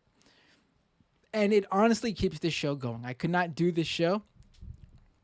I cannot do this program if I didn't have these patrons. And I want to shout out these new patrons who joined the Patreon at patreon.com/MattBinder over the past week since the last episode. Tom from Yakubia, Food Guy 441, Rachel, and Joseph B. Thank you so much for becoming a patron. Honestly, last week I mentioned how, it was the beginning of the month, and beginning of the month is always difficult because people have to cancel or cards get declined. And quite honestly, this past month was the most declines the show ever got. And I want to stress, if you cannot afford to be a patron, please, I totally want you to take care of yourself and your family first. Get yourself in a position where you can have that spare money to donate or subscribe to this show.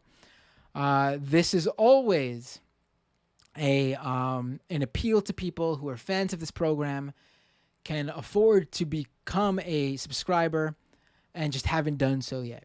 And you folks helped make that loss in subscriptions a little bit less of a hit, and we are back on the route to growth. If you can't or do not want to become a recurring subscriber, you can give a one-off donation by dropping a super chat right here on youtube.com/MattBinder. And if you drop a super chat, it means you're watching the live stream. And if you're watching the live stream, I will read your super chat on air, guaranteed. I try to get to some other comments, but there's not always time. But super chats are guaranteed to be read on the air. That's youtube.com/MattBinder. Drop a super chat. That's a one-off donation on YouTube. I will read the comment that comes along with it. And if you're not already subscribed to the YouTube channel, you should. For the podcast version of the show, for people who listen to the show, consume my content while they are going back to work, if they've been working from home, or if they're going on a long road trip, it's the summer, doomedcast.com. That's where you can grab the podcast version of this show. It's also available on Apple Podcasts, Google Play, Spotify, wherever you listen to podcasts. And here is a big help. We a lot of you do this, and I can see the growth on the podcast charts. Go to ratethispodcast.com/MattBinder. And when you're at that page, there are a number of easily accessible links where you can drop a review on one of the podcast directories like Apple Podcasts. And when you do that, I do see a difference in the subscriptions. We just got a little bump, honestly, this past week. And this in not subscriptions, maybe it is subscriptions though, not paid subscriptions, like podcast subscriptions on Apple Podcasts and Spotify. But I saw a bump in downloads this week. And I really got to attribute it to the reviews and people subscribing to the podcasts. Again, it's free to subscribe to the Apple Podcast, Google Play, Spotify. So even if you don't listen to it there, subscribe there and help bump up those numbers. That's a totally, you don't have to, but if you're looking for a way to support without, taking a hit in the wallet, that's a great way to support this show. And let me read a new review that came in just this past couple of days. Oh, there's a lot. Maybe I'll read two. J-Lad, funny and also very informative. This is the best podcast for keeping up with right-wing lunacy. Great interviews. Waffle Iron Dude. I don't know if it needs to be clarified. I can't read the whole title because Apple Podcast, for some reason, says the entire Antifa cheerleading a secret. Let me see if I could see this, because maybe the whole thing comes up on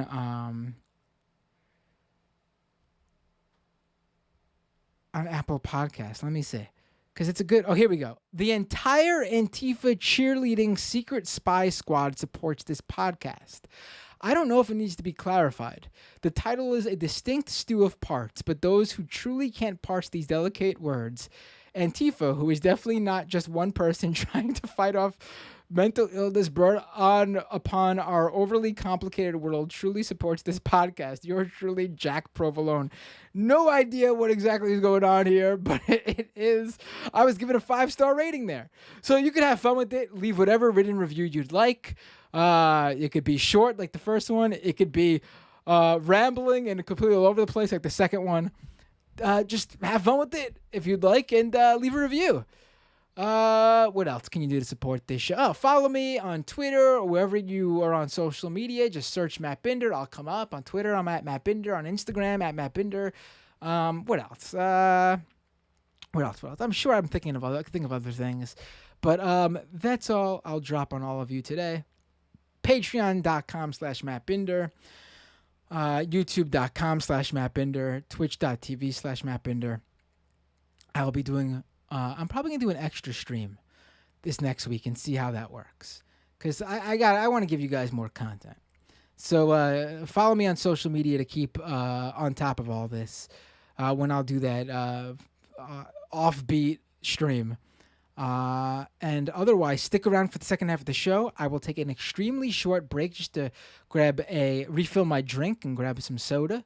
For everyone who is leaving us. For everyone who's not watching on the live stream, for everyone who is not a Patreon subscriber, I will see you all next time on... Where is this? On Doomed.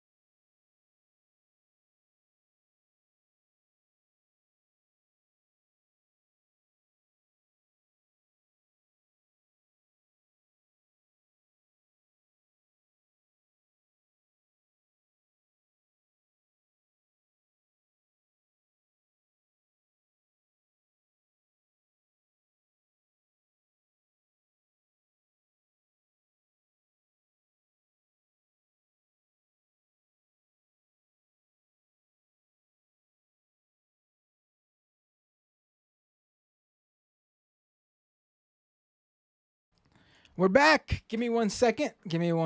We are back. Let me pull up the Skype calls. Put my headphones back in. I don't know if we got people waiting on the line. Well, they wouldn't be waiting on the line. I don't have a phone system like that. But let me log into the call account here. Remember, that is download Skype if you don't already have it. It's free to use. I use the when it's Skype user to Skype user, it's absolutely free. It will cost you nothing. And if you are not on your desktop computer, you could download the mobile app and also do Skype user to Skype user. That username is Doomed Live.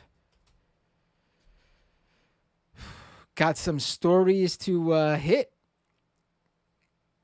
Oh, we had some people who tried to call in here.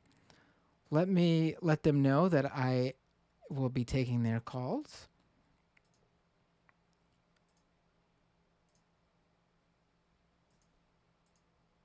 Oh, let me take this first caller.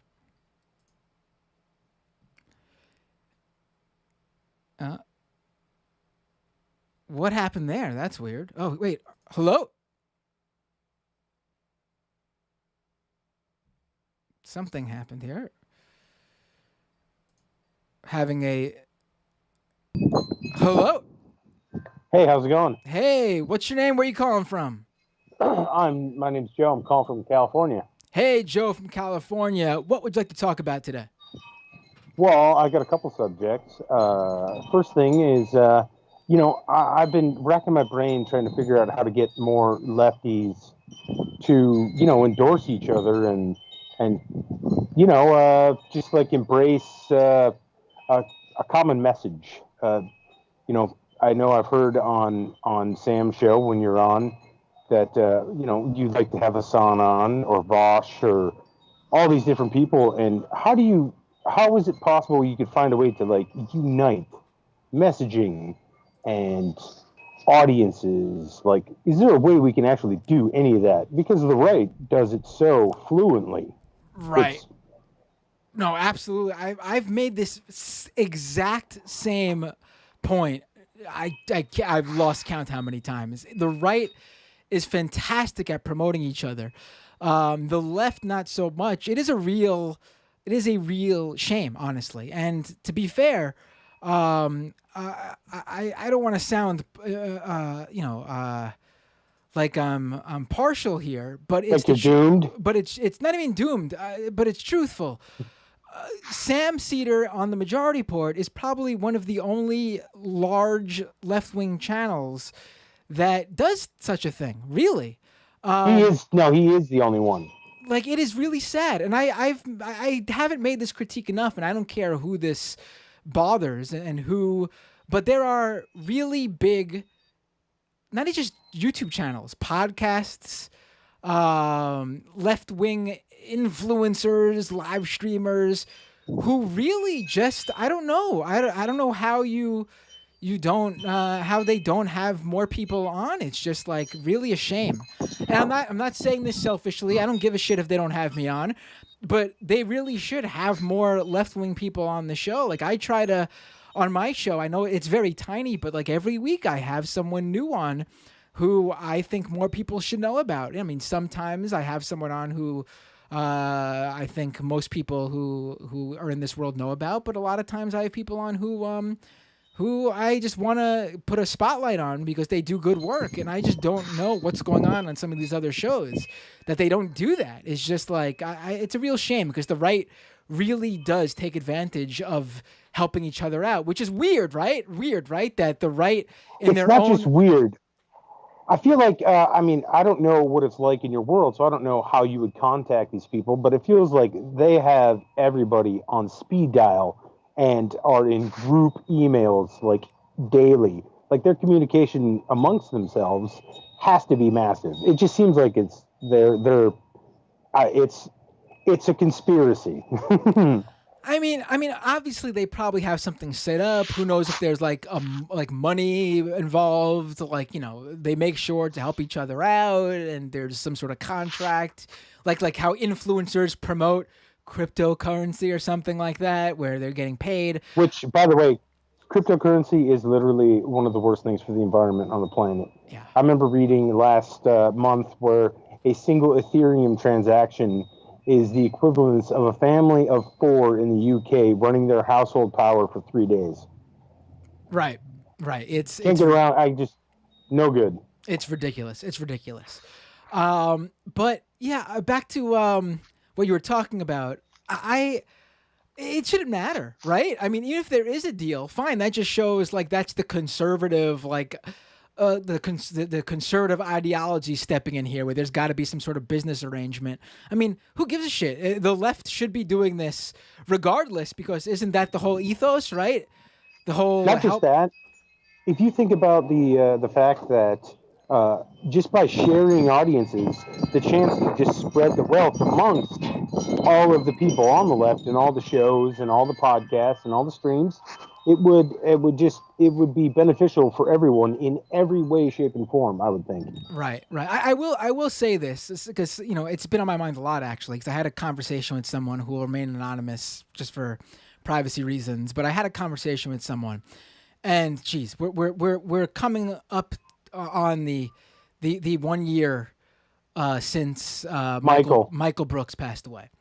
And I will say this, again, just to show that there's nothing to do with me and I'm not being some sort of a-hole here I don't care if people don't have me on their show. I don't really give a shit. But Michael Brooks, from a pure talent perspective, should have been the biggest fucking thing in left-wing commentary. Podcast, YouTube. You can say I'm biased because I worked with him and he was a friend of mine. I'm not. That aside, and people who know me know it's super easy for me to put that shit aside to just focus on facts and the truth here. Guy should have been the biggest thing in this world, and it is a shame he wasn't. And I know for a fact he helped bring eyes on certain people who he invited on his show who had much bigger platforms than him, and they never reciprocated and had him on their show. And it's a fucking shame. And it's the same people who said things after he passed. But it's like, but you could have, when he was here, you could have thrown him a bone and given him the eyeballs that you have and introduced him to a new audience, and you didn't. And he didn't have a big enough audience. The guy should have been bigger than any other left-wing media, in my perspective. He was the smartest, the funniest, the most charismatic, the most entertaining, the most well-spoken. He had it all, and it's a shame that he wasn't bigger. Well, you, and Sam are the three reasons that I actually got into politics in the first place. And the first thing that comes to mind is the constitutionalist who was claiming that voting rights, the debates that you had with him and that Michael had with him, I don't know, 3 or 4 years ago, and why he couldn't get on board with the Hillary Clinton voting rights because there were poll watchers and he was a poll watcher. I doubt you remember because you've had so many of these callers, but that was one of the first episodes that I ever got into, and I've been able to, turn 3, 4, a dozen people onto these shows, and losing Michael was a huge loss. But he was, the things that he talked about and the way he talked about it and the humor he had in the time that he was on will live on for years. And it was massive. He did have a unique way of uniting a whole bunch of people, like with some of the shows, one of the ones that just got canceled on YouTube and went their own way with Kyle, and he breached a number of gaps, and I feel like when he died, we lost that bridge to a number of different outlets, and I'd love to see a way to unite a number of different channels and opinions, because there are so many people out there that have so many unique audiences that have so many good things to say and so many positive ways of trying to help people, and it's frustrating being a spectator and not knowing how to do those things. Right.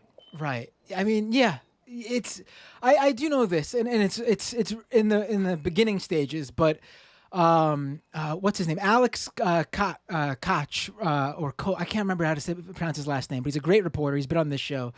He did I had him on when he uncovered who was funding the Federalist. If you want to go back and check that out, for anyone wondering what episode he was on. He has with Walter Bragman, he has a project called Opt Out, and he's working on that very thing right now. They just started. They've been doing this thing where they have like a newsletter where they promote the best left-wing content every week from across the spectrum of YouTube and the podcasts and article-wise. But they are just reached out to try to get some sort of like you were saying, like some sort of background, like just between us, so we could say, hey, can you promote this? I have this show coming up, and if it all works, then all these big leftist reporters, journalists, commentators will together help promote certain work. And I think that sounds a lot like what, at least one aspect of what you're bringing up. I know Mike of the Humanist Report recently launched something where he attempted to have on a panel every week of leftists to discuss like 2 hours long. Dysfunctional or the dystopian times, right? But then something happened where there was some drama, and I think he hasn't had an episode with the panel since. But that was what he wanted to do, and I think that's a great idea. I want to do more content. I'll probably end up doing a few. I don't know how many a week, but I'm going to try to do more live streams each week. And I would love to have new names and faces join me on these live streams. I've always said I'm completely open to any leftist, really anyone in general, but anyone, especially any leftist that I don't care how big you are, how small your channel is, whatever, reach out to me. If you want to talk, we'll figure out a topic or something to discuss, and come on. I've had new podcasters on this show before. I've had you name it. So I want to continue what they do in the Majority Report here on this show. But yeah, I completely agree with you. Thanks for the call. Thanks, Matt. I will talk to you next week. By the way, I love the wind chimes in the background. Is it windy where you are? Oh yeah, I'm in the Bay Area of California, and there's windmills everywhere. So it's just the chimes are just going away. I love it. Take care. Chilling on the patio having wine. Later, man. Take care. Namdenet says, hot take, Michael should have been bigger than Chapo. Well, let's begin with this. Michael should have been on Chapo. I don't, not to name any names. I know a few of the Chapo guys. I no issue with them. I think they do a good job. A few of them were on Michael's show. I don't know why Michael was never on their show.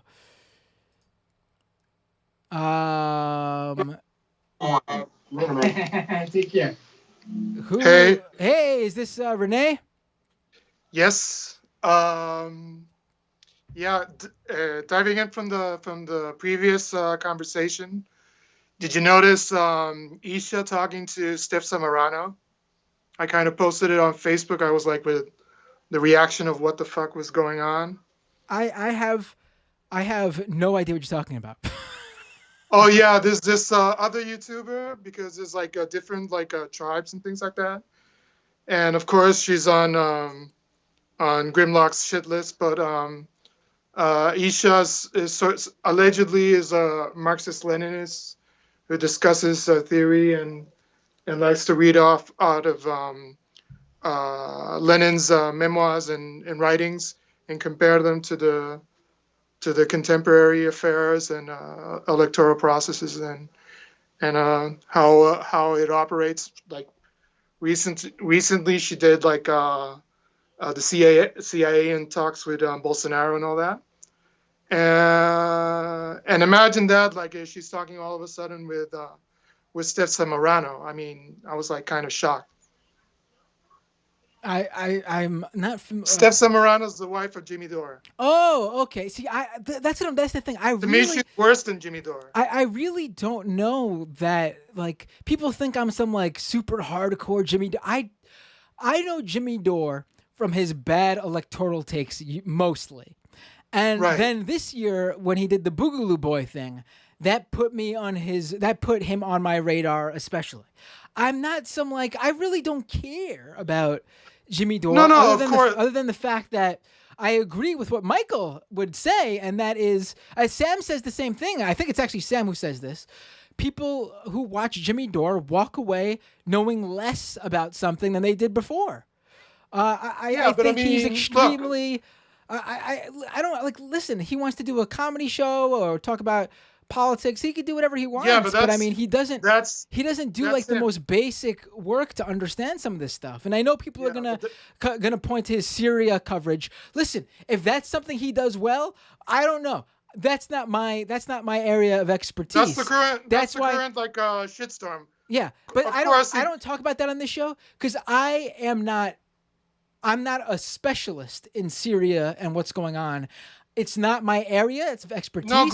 So I stay away from it. I don't go on my show and claim I know about this issue, which other people like Dore do, and then completely have my audience walk away not knowing about it. Now, I can't say, like I said, I can't say that's what he does about Syria. He could be right on about Syria. I have no idea. It's not my area. But for the areas I know about, when I've heard and the clips I've seen of Dore, he shouldn't have talked about those things on his show because he told his audience bad information. Yeah, but there's also the incident with Anna Kasparian and all that, but that's him. In my case, I see his wife even worse in back when it was the whole thing about Bernie and whether or not to vote for Biden or Hillary and all that. I mean, she's in being a Mexican American and all that. She's directly affected by all of this, and it's like she should be more focalized on whether or not the thing about DACA and also ICE and the persecution and all that. Who are you talking about again? I think I confused all the names. His wife. He's married to a Mexican Chicana Mexican American and all that. Okay. Now You probably noticed who her was as she just having? some Who was kind of- she? Who was she having beef She with? comes off as she signs on as the miserable liberal. Now who was When she? they did the parody thing on a Majority Report, Jamie was imitating her, for instance. Oh, okay. I'm not that. Who's Isha again? Isha is this. She's been on the show not as a commentator, but she's been in the chat, Oh, especially for the Bolivia thing. Are you talking about? She's known as historically, right? Okay, I know who you're talking Yeah. about. What was her involvement again? Run this by me one more time. Now that I know exactly what you're talking about. Yeah, she had Steph Zamorano on, whom I consider even worse than. I mean, I don't think. Listen. I'm someone who doesn't do the whole for show wise the guilty by guest. I guess you can say. I don't care who you have on. Yeah, the but show. I mean, she was on and she was like smiling along next to her. But about like what? What were, la-di-da, what were they she talking about?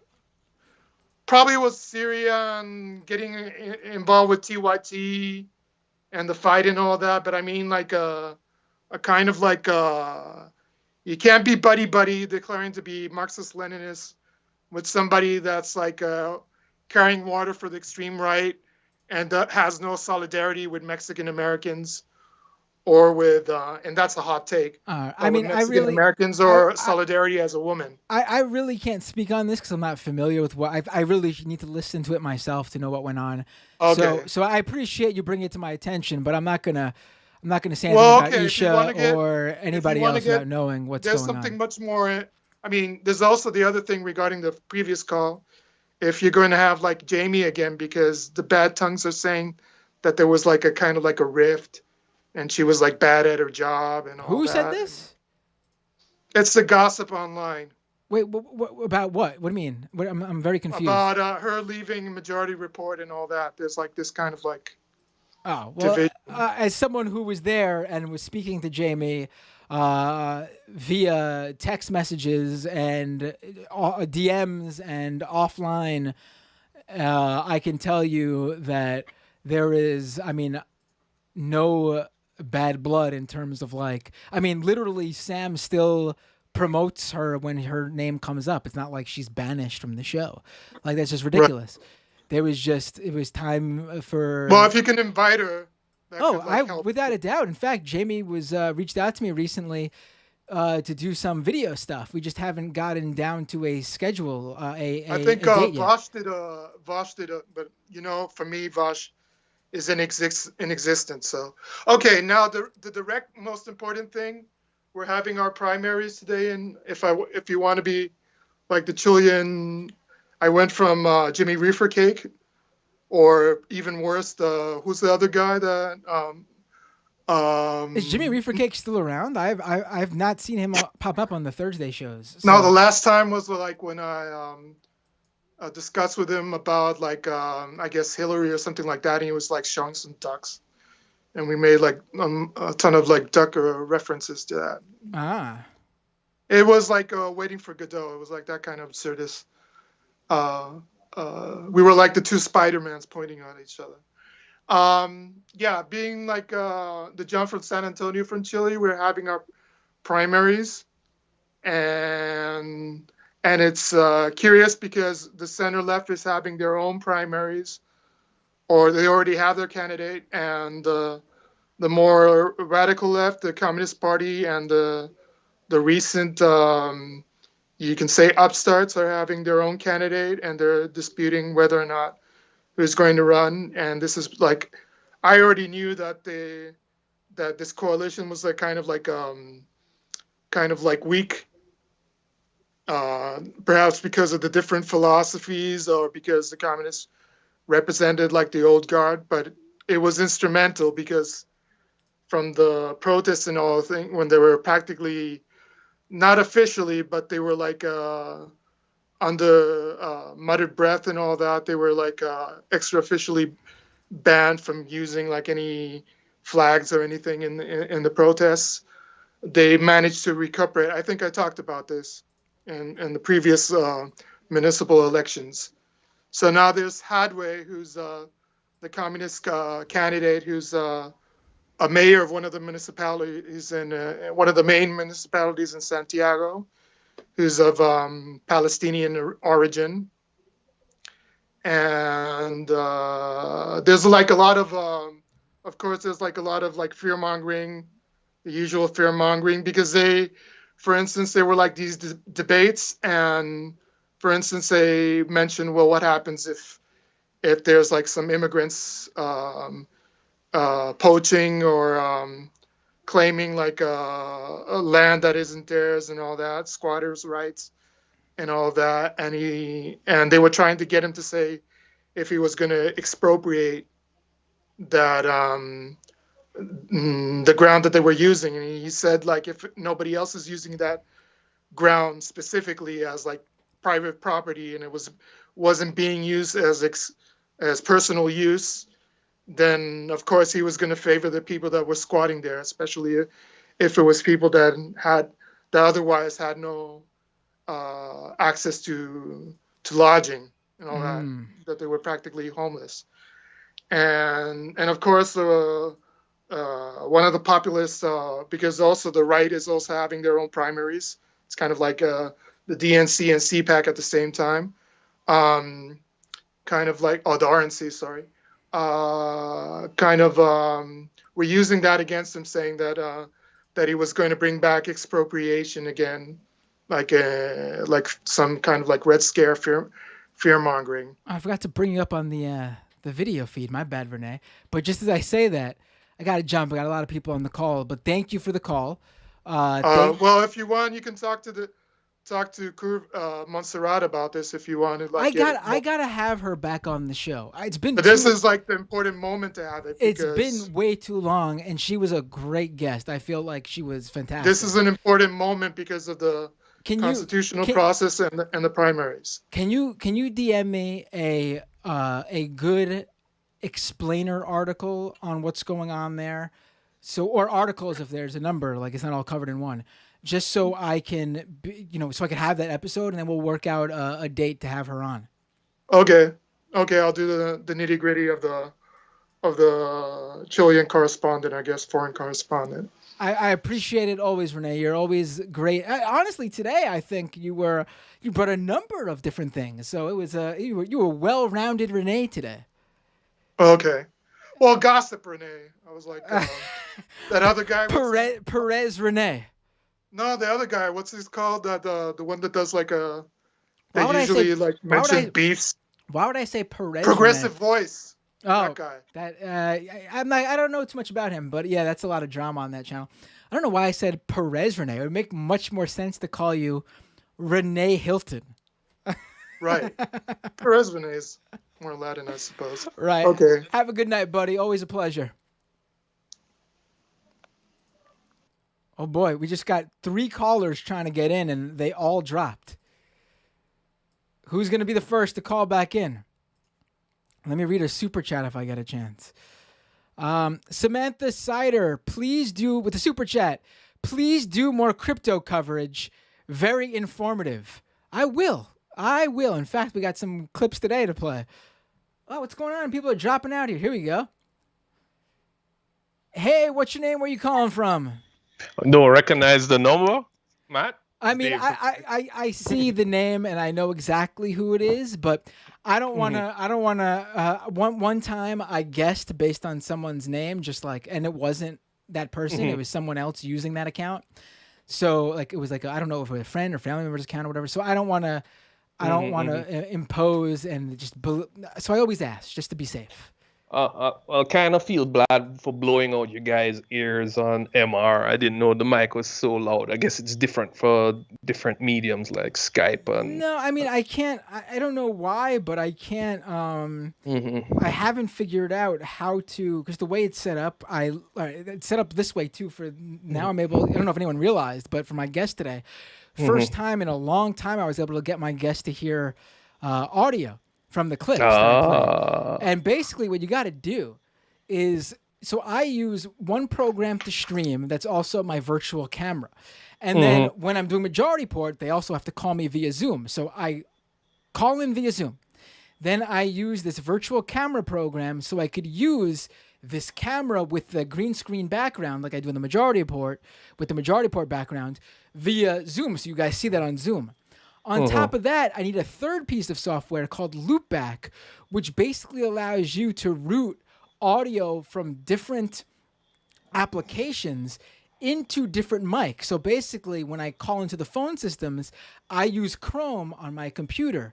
The Loopback then takes the audio from Chrome and brings it into Ecamm, the virtual camera program, and from Ecamm brings into Zoom my microphone, my video, and the caller system. But for some reason, based on how that's all set up, there's no audio preferences to lower the volume on the Chrome, which is where your phone calls come in. Does it sound convoluted as hell when I just explain that all to you? Hell yes, but that's how it's done. So that's how the sausage is made. Yes. So how am I coming in now? Because I'm adjusting the mic. Okay, now because I'm using my virtual camera software, Ecamm Live, to also go live directly, so I'm not going through Zoom. This program also has direct Skype integration, which is why I take calls via Skype and haven't set up anything else yet. So basically, you call me on Skype. In Ecamm, I simply press a button that brings in the Skype feed, and that's it. So it's a lot more simple than when I'm taking calls on Majority Report. I see. Well, all right.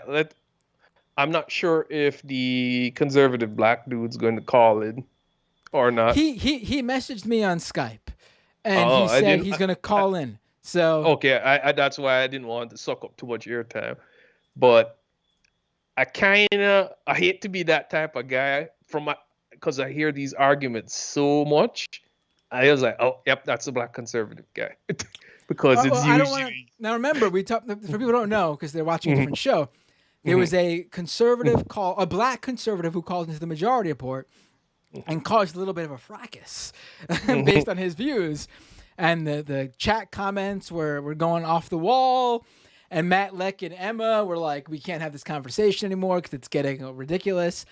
I, however, was like, hey, you got to call me on my show tonight because I want to keep this discussion going because I am a masochist. But because you're undoomed. You wallow through the stuff to see it coming and warn us. But also, I truly do enjoy these conversations. And to give this guy credit, again, he's engaging. I appreciate it. We could have these conversations, and hopefully some people will listen and be like, I sort of get what's going on now, and hopefully they could understand these situations more thoroughly. But I don't actually, I know you want to talk about that, but I really actually don't want to jump the gun if he's going to call in. You know what I mean? No problem. Plus, I don't want to give him any ability to dodge landmines, so I'm going to. But I have a bet, but I'll watch and find out if he falls into the tropes. I think, but all right. But I guess the different thing, what you were saying with Michael, the previous caller. Whoa, there's some weird digital noise just happened where you went on a crazy echo, but I think it just went away. Probably net chipping in and out, but yeah. So I 100% agree with you, and that's why I probably decided to call, because like Michael, not because he liked me or anything, but he's like he was so talented and knowledgeable, and I know it took a lot of work, especially when he was younger, to get all that knowledge and be able to just spit it out at the right time. Which also made his comedy good, and he should have been so much bigger, but just because of very small-minded people, aka Sam Harris types. No, but I mean, even just going by the discussion we had earlier, why didn't any of these bigger leftist shows or YouTubers have him on? It's a real shame. Like, I don't understand why. Nature of the internet. That's my suspicion too. A real shame.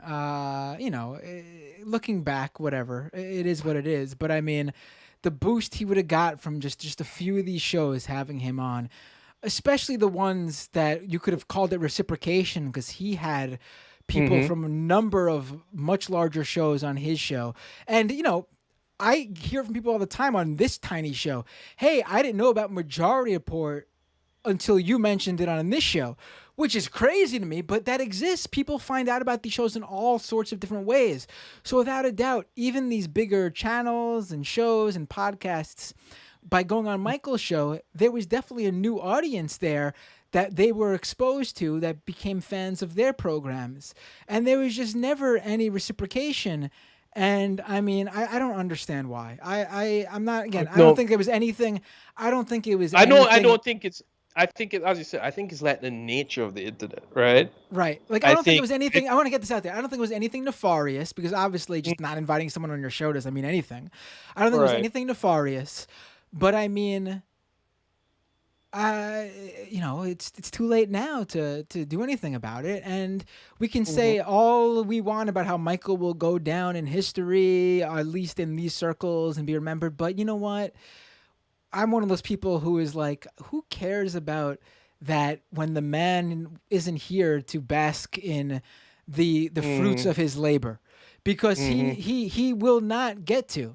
And I'm making myself upset, honestly, by having this discussion. So I think I need to move on. But he will miss out on how big he will end up being when it all comes down to it. And that's the real shame. That's the real, because his legacy going on is great. It should, but that's really just for us. Again, this is my beliefs. I'm sure if you believe in a better place and believe in a heaven, then you don't believe that. But for my beliefs, he'll never know this stuff, and that's the real shame. And I gotta actually stop talking about this. I'm getting upset. I'm sorry. I'll just say this. I probably have the same beliefs as you when it comes to that, and it makes me very upset, like the universe unfair type of upset type of stuff. And I know how you feel too, but I don't want to. So I'll try to change it real quick then. So it's getting to me too. Yeah. So the what you think about? I'm not a drama guy. The only thing I tend to be an arguments person, so I'm not too wrapped up in personalities. I'm more annoyed by goofy arguments, right? So, and I hope this isn't drama-ish, but I heard Sam is going on a debate with Mr. Pepe Ladi or Destiny. I know Sam is a very skilled debater when it comes to making libertarians tell you what they feel. But how you think he'll do against somebody who's a little more, let's be straightforward, very deceptive. So in other words, they know that type of... I actually don't know what's going on. Someone reached out to me and told me. That's how I found out about it yesterday. Someone who is a mod on another big leftist Twitch channel. I'm not gonna, I just wanted to give a basic of who told me. I'm not gonna dox anyone or... No. But I honestly don't know. A lot of people, I guess, assume, being that I'm on the Majority Report every week, that I know everything that goes on there. I'm the last to knowing Sam is the last to tell anybody. Yeah, I'm the last to find out. But I don't think it's bad, especially Sam. I trust Sam 100% to handle all this stuff. He's really good at it, and I think I'm not. This is not a Sam skills thing. It's just the nature of the more accomplished right wing debaters. They know how to at least make things a draw. Right. But what is it? Do you know what he's doing with Destiny? I don't know what he's doing with him. I don't really watch Destiny stuff, but I assume it's going to end up being like a 4-hour debate about whining about weird tangents. It's probably better for Sam. Like I say, use those opportunities. I mean, there's no way Sam's audience looks at Destiny and says, "Holy shit, how would I miss out on this guy?" But there'll definitely be people. But there'll definitely be people in Destiny's audience who say, "Oh shit, how did I miss out on Sam?" You know what I mean? But I'm not gonna go through it again. But I actually have personal beef with Destiny. I don't like him too. Based on something interesting enough related to Michael. But if Destiny reached out to me and invited me on his show, I'd do it. No, I'm not against doing it. You guys know what you're doing. I'm not against doing it. I'm more looking at I guess I'm just looking at the tactical stuff on it and what I expect is going to happen. But the little I know about Destiny's community is he purges it regularly, right? So I'm sorry, that weird digital thing happened. What was it? What does he purge? he purges his community regularly. Oh. In other words, so like whatever drama of the day, or if he seems like he lost a debate, he constantly fine tunes that. All right. I honestly don't know too much about him, other than the fact that he got big as a video game streamer, and then he decided he knew enough about politics for some reason. A lot of those nowadays, don't you think? Right. I mean, I don't listen. You can talk about whatever you want. I think everyone should feel free to talk about whatever they'd like, including you don't need to be a work in politics to talk about it. There's plenty of smart people in politics who've never worked in politics. Hell yeah. Well, but I mean, I know I meant I'm specifically talking about people who don't know what they're really, you know. No, I'm just more speaking to the level of arrogance. Like, people can talk about stuff, but usually normal people, they have a level of humbleness where they can, I might not know too much about this. Take it with a caveat. Right. Thanks for always a pleasure when you call in, buddy. I really appreciate it. I think that guy is trying to call in now, so let me get to it. Perfect. I'll enjoy. Good luck. Bye. Let me message him and let him know to call back in.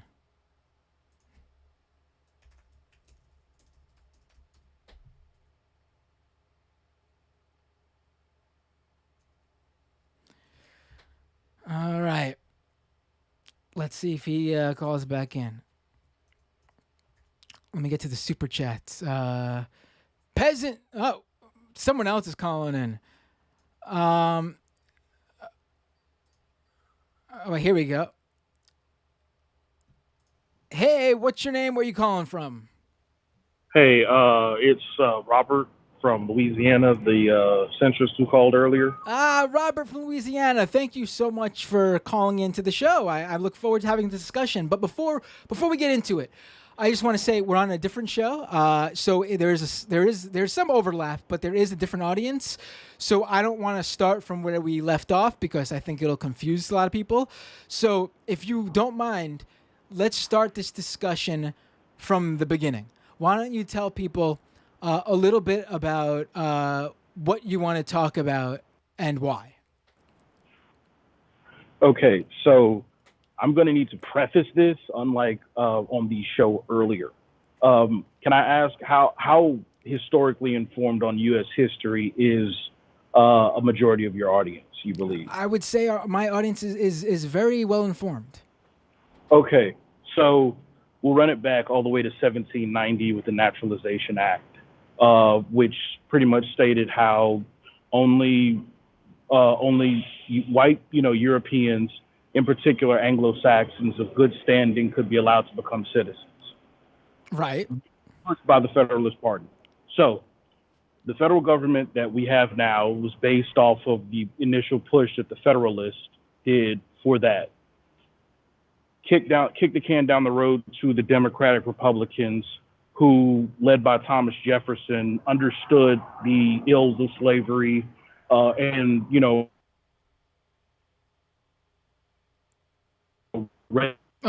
dropping out. You're dropping out a little bit. I'm sorry. You dropped out a little bit. Just like, it's not okay morally or ethically, but we need to.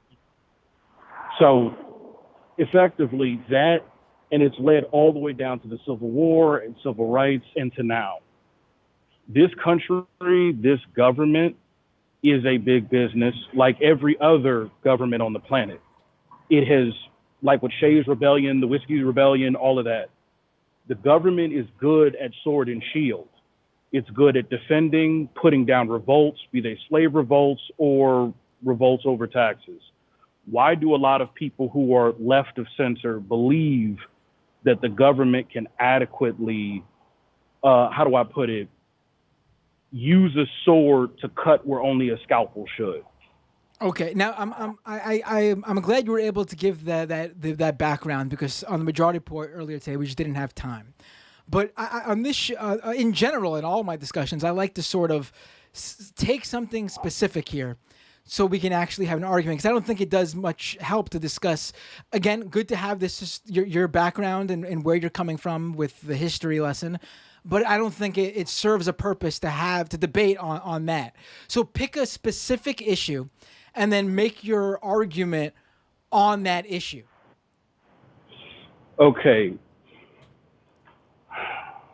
Like earlier on the majority report, you brought up welfare. Want to continue with that? Okay. This is the context in which I want to state this. I've spoken with a lot of left-wing and right-wing people and people who are in the center. Welfare is a divisive topic. A lot of white people feel like black people take too much out of it. A lot of black people feel like it's necessary or needed. Fundamentally, welfare systems like this have never existed beforehand. Like, we just, humans haven't had it. So it's foolish to be reliant upon it. But for those who wouldn't need it. Right. Well, first of all, I want to say to your first. I'm saying, like, I want to say to your first point that those arguments are sort of between the left and the right, like you mentioned. Where, I mean, first of all, more white people are on welfare in this country than any other race. Exactly. Welfare programs are not based upon, and thankfully, because they shouldn't be, welfare programs are for anyone who needs them in this country. Who, there are some, I'm sure, I know we don't give them to non-citizens. I'm sure there are certain programs that we do, but for the most part, you have to be a citizen in this country. But other than that requirement, these welfare programs are for people who are living under certain levels of poverty. Various programs differ, and they help keep people afloat for the most part. And historically, I mean, to go back and say, being that we didn't have welfare programs then means we shouldn't have welfare programs now, because it shows we didn't need them. But if we want to take that history lesson, hold on. I gotta interrupt you right there with that. Sure. Was it my intent to state that my intent is that we as humans are not accustomed to these systems. We're evolving into them. They're growing and changing with us. But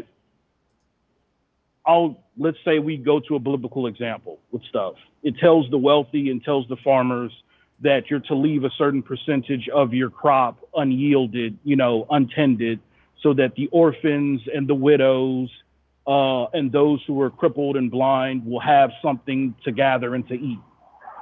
Like, we need some form of welfare, yes, but we need to limit, we don't need to limit, we need to treat people properly so that as few people needed as possible, so that those productive citizens can watchdog where assets are going. In particular, big businesses that would use that to their advantage, like Walmart. A lot of people who work for Walmart are on welfare. Walmart should pay more. Right. It shouldn't be the subsidy of Walmart. But see, the only way to have that is if you have an economically stable populace that most of them don't need it. Like, I was replying to some people on Twitter, and they were talking about, oh, you have to understand this, you have to. I said, look, man, businesses only communicate in terms of money. They can't understand you as a person that you walk a little old lady across the street or you give somebody the shirt off your back. It doesn't operate like that. It doesn't understand that. It only understands, hey, your parents have this much in assets. You have this much in assets. You want to get a loan of $10,000. You don't have enough assets and your credit score is below 700. But if your parents co-sign, then the average of your credit score and assets is enough for us to feel like it's a proper exchange and that we'll get our money back plus some interest. Are you talking about we should credit check people before they get welfare? No. I'm sorry. This is what I'm trying to say. People on the right and people on the left communicate on different terms. When I talk to people on the left about renewable energy resources, yeah, that's great for the planet. It's going to help people, all this other good stuff, right? Right. When I write and I talk about renewable energy resources, people get turned up. What are you talking about? All this neoliberal, all this, back in my day, we used to fill a pickup truck, whatever. Right. And I said, well, look, don't you like America? Yeah, I love America. I said, well, dependence on foreign oil only makes us more susceptible to the CCP and Saudi Arabian interest. You know that, right? Like, wait, what? It's like, yeah, solar panels will actually, God gave us the sun, Right, but how does this fit into the argument you're making? I'm a bit lost here while you're bringing this part up, because from what you're saying so far, it sounds like I agree. So I don't know how this fits into the art in terms of this recent analogy that you're just doing about the left and the right and renewable energy. How does this fit in with your argument on welfare? This is my thing. The right, many in the right, especially whom I've talked to, see it as a racial thing. They see it as a laziness thing. Right, and they're wrong. They don't understand that there's historical implications that have caused a lot of this stuff, a lot of economic income inequality. They don't get it because they lack the historical knowledge. Right. See, you may understand U.S. history pre, 1776. You get that. A lot of them, because education in this country is fucking terrible. Right. Just being. But I feel like we're going off topic in terms of your argument from earlier today, because your argument was that we should. First of all, I want to address what you said earlier. How these systems are new and we didn't have welfare back then. So why do we, why is it shouldn't be necessary for people now? I mean, things evolve, right? I mean, back before. We do need welfare. We do need stopgaps. I understand that. A lot of people on the right of censor, don't understand that. Right, but the problem there is with them. It's not with the welfare system. If they are just plugging their ears and refusing to understand that the welfare system is there even for them, even if they're doing well now and are a nice middle class, upper middle class family, but all it takes is a loss of a job, and there you go. You could need that safety net to help you. That's there for them too. And then they're not mad at the welfare system because they're uneducated. So I guess my thing is how do I put it? Why do liberals believe that a lot of right-wing people can have these conversations despite knowing that most of these guys are historically idiots? See, the only thing they understand is that, they think, you didn't work hard enough. You weren't fiscally responsible enough. That's why. See, the federal government's job should have been back in the gap, like in the 1930s, to say, no. You guys are going to learn the history. You're going to but wait. If you learn the history and you become stable, then we can't just shovel garbage down your throat. So, how do we figure out so the only way to actually, I guess, empower those who are not wealthy, and I'm coming from a black perspective. Right. I feel like though you're making a very different argument than earlier on the majority report. Like you're now, you're making points about what the right believes, but I want to talk about what you think. I don't think it helps because neither of us, according to you, are on the right, correct? I'm a leftist. You consider yourself to be a centrist. So I think you calling in and us talking about what we assume the right believes in this discussion doesn't really help based on the fact that neither of us are right wing, so we can't accurately defend whatever that position is. Earlier today on the majority report, and the reason I wanted you to call in so we could continue that discussion, you classified yourself as a depopulationist and argued against, not against, I want to be fair, but argued for more regulation on who can get welfare. I want to stick to those conversations because that's where it's going to be interesting, because those are actual positions you hold, and we're not talking about a third party that's not involved in this conversation. Okay, so depopulationists. All right, so Depopulation can be brought up in many different ways, be it forced sterilization, mass killings, which usually affect Native Americans, blacks, people like me in this country. But there's also another form of depopulation that doesn't involve some form of eugenic slaughter.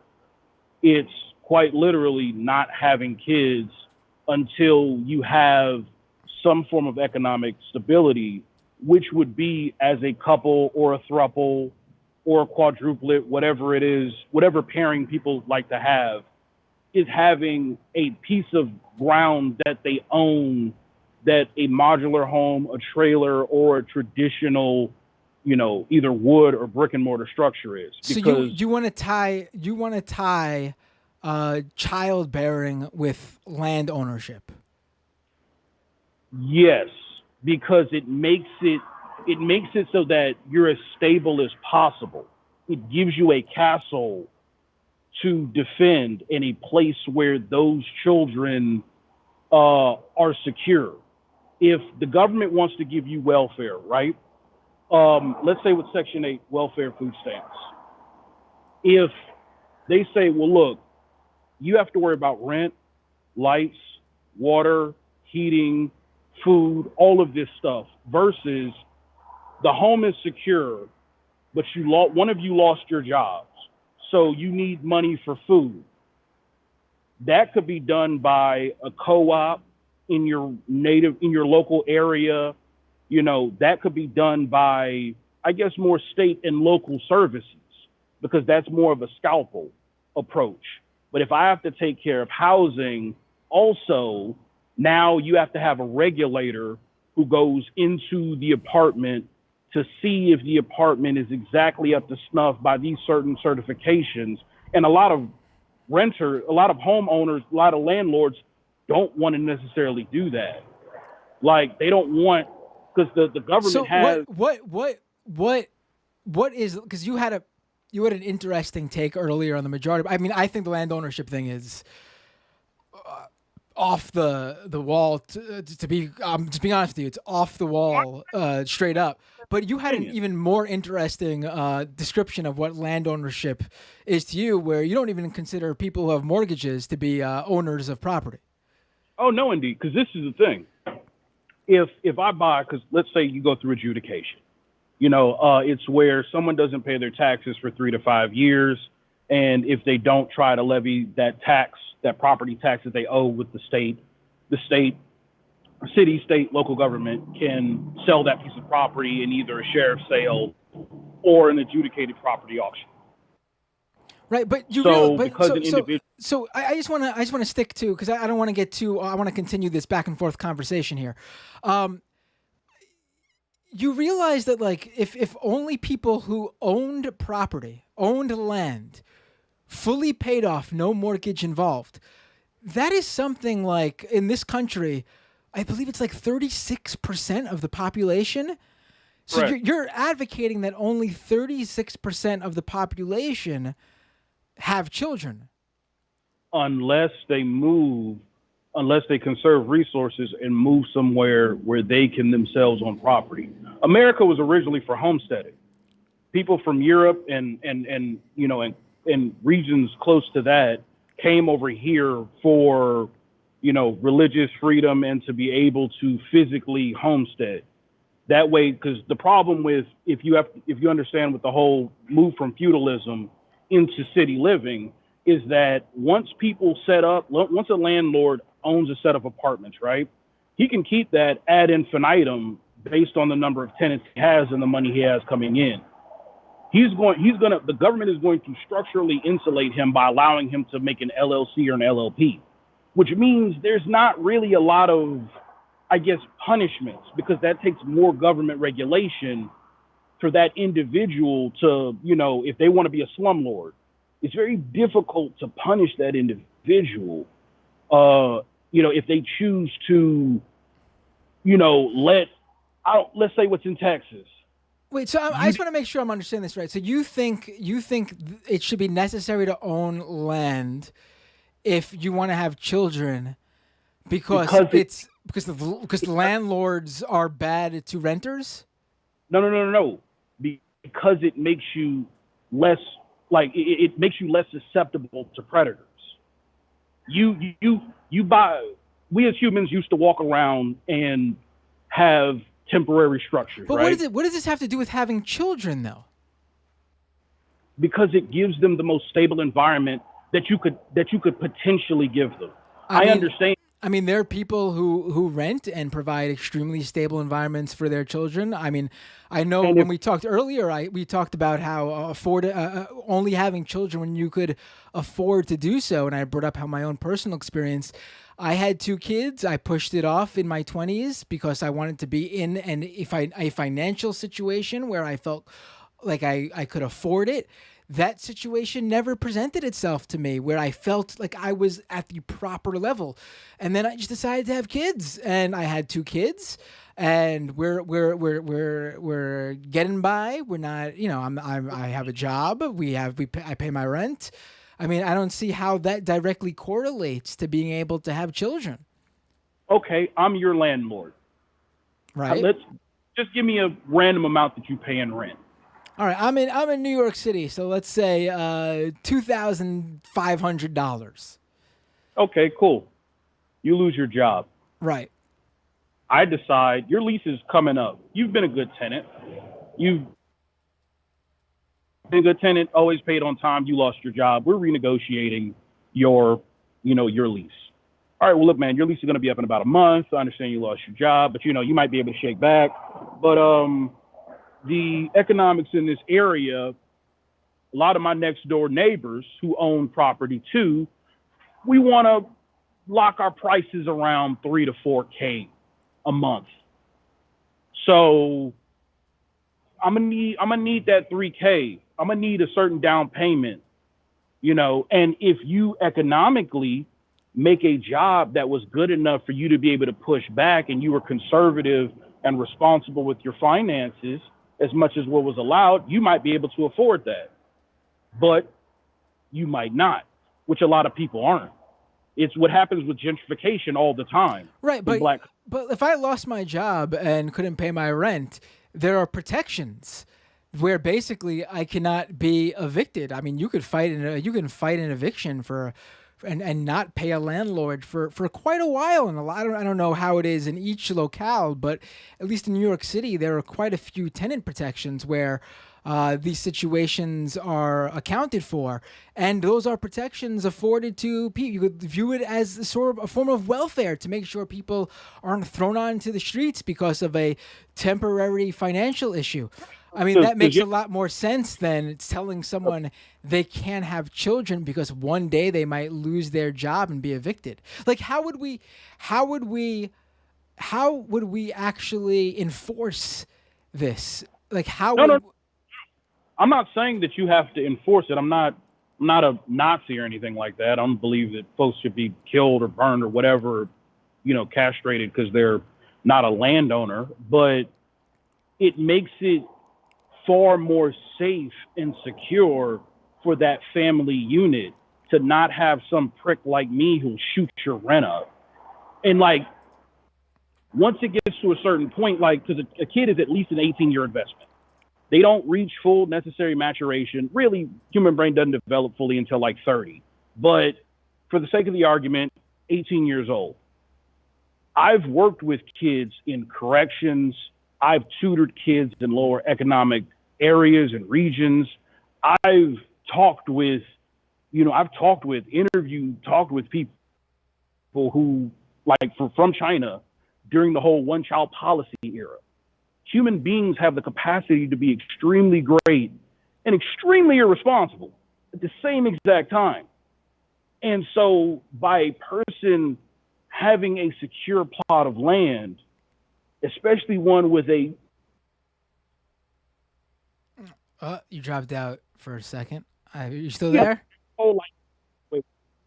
I'm sorry. Can you hear me? Yeah, you dropped out for a second. Oh, okay. Where did I go back a sentence or two, because then I wanna say something. Go ahead. Okay. What is it? I said was having spoken with people who were around during the one-child policy and all of the horrors of infanticide that occurred due to that nonsense and general misogyny that occurred because of that. But how do I put it? It makes you far less susceptible to a prick like me who might shoot your rent up for no reason. But the issue there then though is that prick like you, I'm very confused as like if it's your own personal preference that you don't want to have children unless you owned a plot of land and had a house that you outright owned with no debt to pay. I mean, if that's how you feel, go at it. Everyone's free to decide when they want kids or not have kids, even if it's not for them. That's totally fine.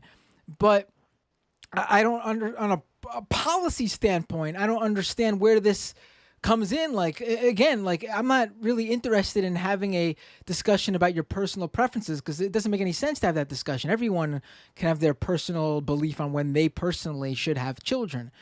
I don't understand, like, if what you wanted was for everyone to not have children unless they were part of that 38% that own land outright, no mortgage. I mean, what would happen would be that only the very wealthy would be able to procreate. And no, and this is part of the problem a lot of guys don't get that I see on the left in terms of stuff. Like, there's plots of land that you could buy everywhere else, but the work is going to have to go in to bring those. It's going to be a communal thing. And I'll put it to you like this. I'm a black dude. I see online and I talk to a lot of white people who are BLM. They love black people, all of that stuff over there. They don't come to the black side of town to patronize black businesses.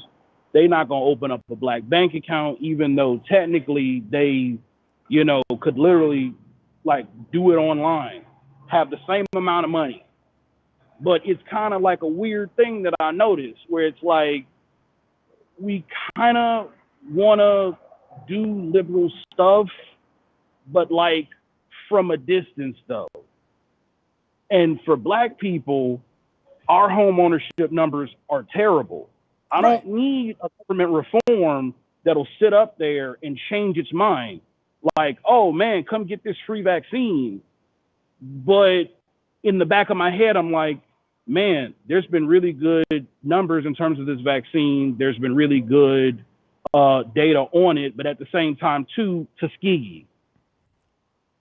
Right. No, listen, I on the vaccine thing, I mean, there's clearly very good reasons for at the beginning of the vaccination effort for people of color, especially black people, Native Americans, to be skeptical and look further into it.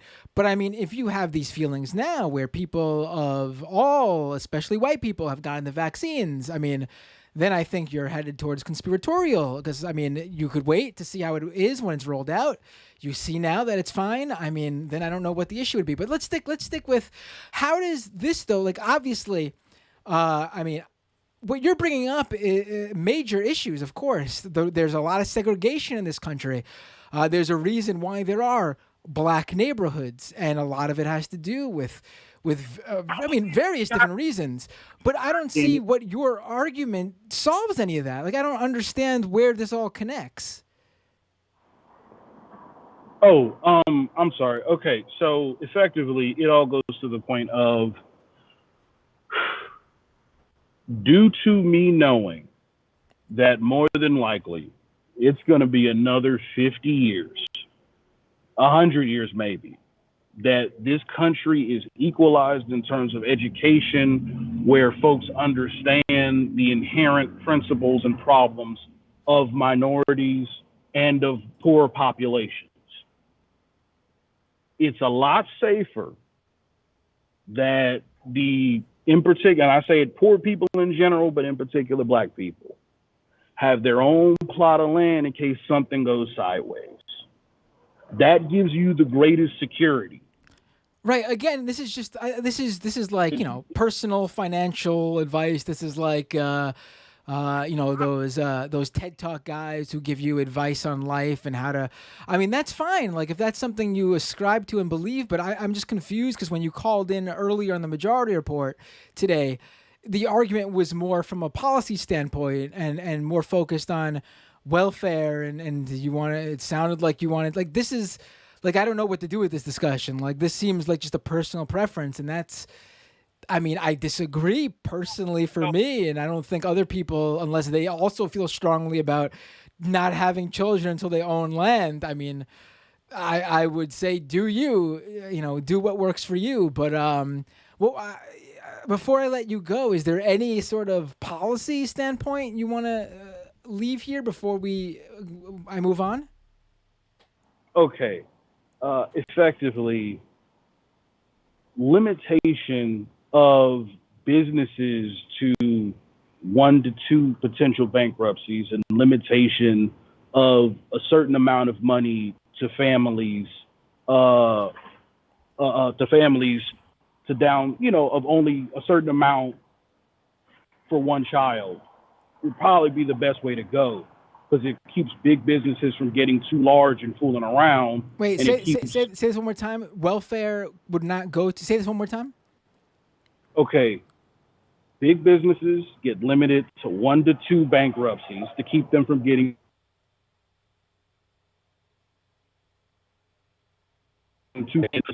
only get welfare up to the first child to keep them from making way too many people. Okay, if they can't afford it. You dropped out a little bit, but you said, just to make sure I got everything, corporations limited to 1 to 2 bankruptcies.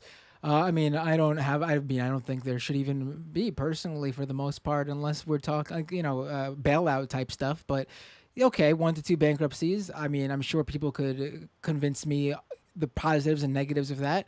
But let's stick with the personal, for ordinary, everyday people. Welfare should only go up to 2 children, you said? Yeah, 1 to 2 kids. And what happens after you have 2 kids? Well, look, if you get, like, let's say with the federal, the pandemic aid stuff, if you get $300 per kid, well, cool. If you have 2 kids, that's $600. If you had 8 kids and you didn't have a home, land, some form of actual stability, you still get the amount that you'd only get for 2. Because, like, you can't make 8 people, like, and not be able to take care of 8 people. Right, but this won't stop people from having more kids. This would just let people live in squalor. Kids are not puppies. If your dog has too many puppies and do people want puppies? Cool. Like, you put out a box with puppies in it and folks will come pick them up. Like, I live in a black neighborhood. There's a lot of black kids without moms or dads or stable structures. Right. Kids, I don't have them. If you don't have the stability to do it, don't have them. Because, see, I don't see white folks coming from the hills, coming to the black side, picking up these black babies.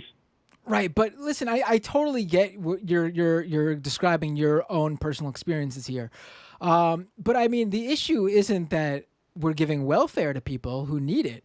I mean, there's a slew of issues going on here that go well beyond how much money people get via welfare. I mean, first of all, a lot of these issues stem from education. People should be receive better sex education, so they can understand how to safely and responsibly, I guess, if we want to use that term, have children. But there's also issues of religion, where there are people who don't believe in these sorts of things, and they do have children based on their beliefs. But again, this is also issues that affect people of all colors, white people included. There are plenty of white families who have tons of children who are on welfare. But here's the thing, like, it's not those kids' fault. I mean, that's who's going to get punished. These parents aren't going to change their lifestyles or get the education they need based on holding money from them. I mean, no, and that's why I said I prefaced it too with there needs to be education from elementary up through collegiate on saving, nutrition, all of this kind of stuff. Because I remember being in school when they took out home economics at woodshop. which means, guess what? If something goes wrong in your home, and I'm as a guy, why would I need to call a contractor in if it's not a major repair and I need to do it? That saves the family money, which makes us more secure. More money in the family's pocket is less money in a contractor's pocket, which is more money the family can use to stabilize itself. Right. Like, okay. This is a whole new conversation. It's going on like advocating for men to be men once again. I want to stick to the. I want to stick to the welfare thing because that's where policy could be. I don't know. I mean, I guess you're also saying that there should be, policy which stipulates that, home head and homes improvements be taught in class and wood shop class. I mean, that's fine. That's nice. But I mean, I don't see. We're talking about very small amounts of money, like. I mean, welfare literally keeps some families going. Cannot afford a $400 expense here in America, right? If you can't afford a $400 expense, I know it costs more than $400 to take care of some babies. That's what I'm saying. Right, but I mean, past that certain point, like I said, now it is a personal preference for me, but policy-wise, there shouldn't need to necessarily be certain policies because if you cannot afford a $400 expense, you shouldn't be having babies. And to expect folks on the right in particular to not cut up and try to, cut stuff is weird to me.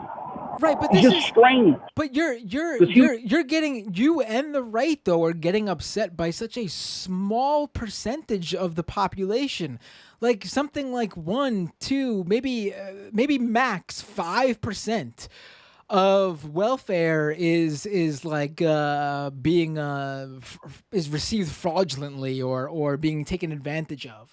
Like 95% of these programs go to people who need it and are not taking advantage of the system. I mean, we're literally like cutting coupons here, but this is a government we're talking about who deals with trillions of dollars. It's just more money would go into regulating away who gets welfare based on how many more kids they have than we are saying they should, than by just giving them the money. Like, it's just easier to give people the money that need it than to like have all these regulations and make sure we're not giving too much to people because they have too many kids. Like, it would cost us more to do that. Can lobby that they should always get more money. We as people don't have that kind of lobbying power. Our power is the vote. Our power is being educated properly to be able to vote properly to get rid of people who are corruptible. That's our job. Right. Every person we have gambling is a person that can't fight the big business. Right, but based on that argument, though, you're also arguing the opposite. Like, instead of focusing on Walmart not paying a livable wage, so people who work at Walmart are on welfare, you're focusing, like, the focus here should be going after Walmart to make sure they pay a living wage so people who work for them don't also have to subsist on welfare. But you are going after the regular people. Like, you're saying businesses have lobbyists to make sure they're well taken care of. Sure. But you're then arguing to me that we should make sure that people who have more than 2 kids shouldn't receive welfare based on having more than 2 kids. Yeah, because dude, this is the thing. Let's 1950s, the Howard Taft. I think it's 1950s, 1920s, the Howard Taft Act. Like, you had a bunch of people who used to be part of unions.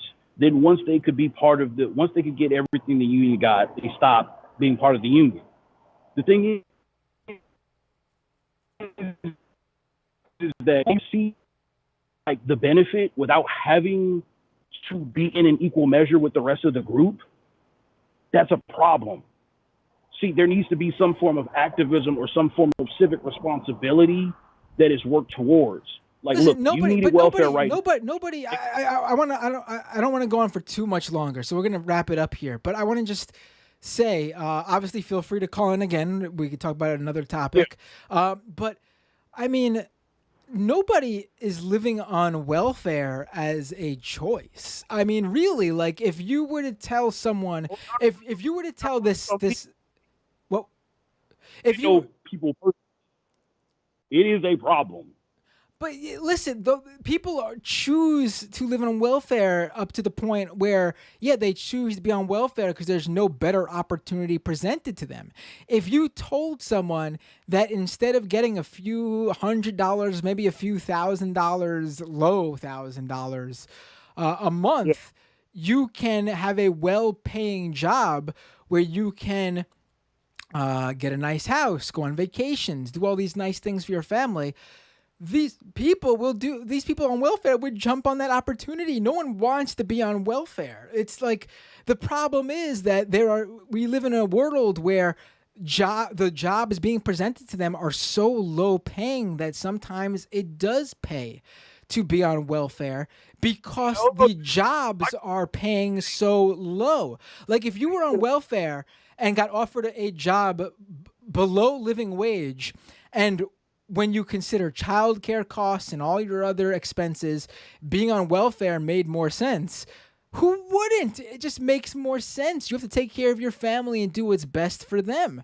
I mean, that's why the average person needs to be more unionized and more together with stuff. Period. Like that's why poor white people, poor black people, poor Asian people need to bond together.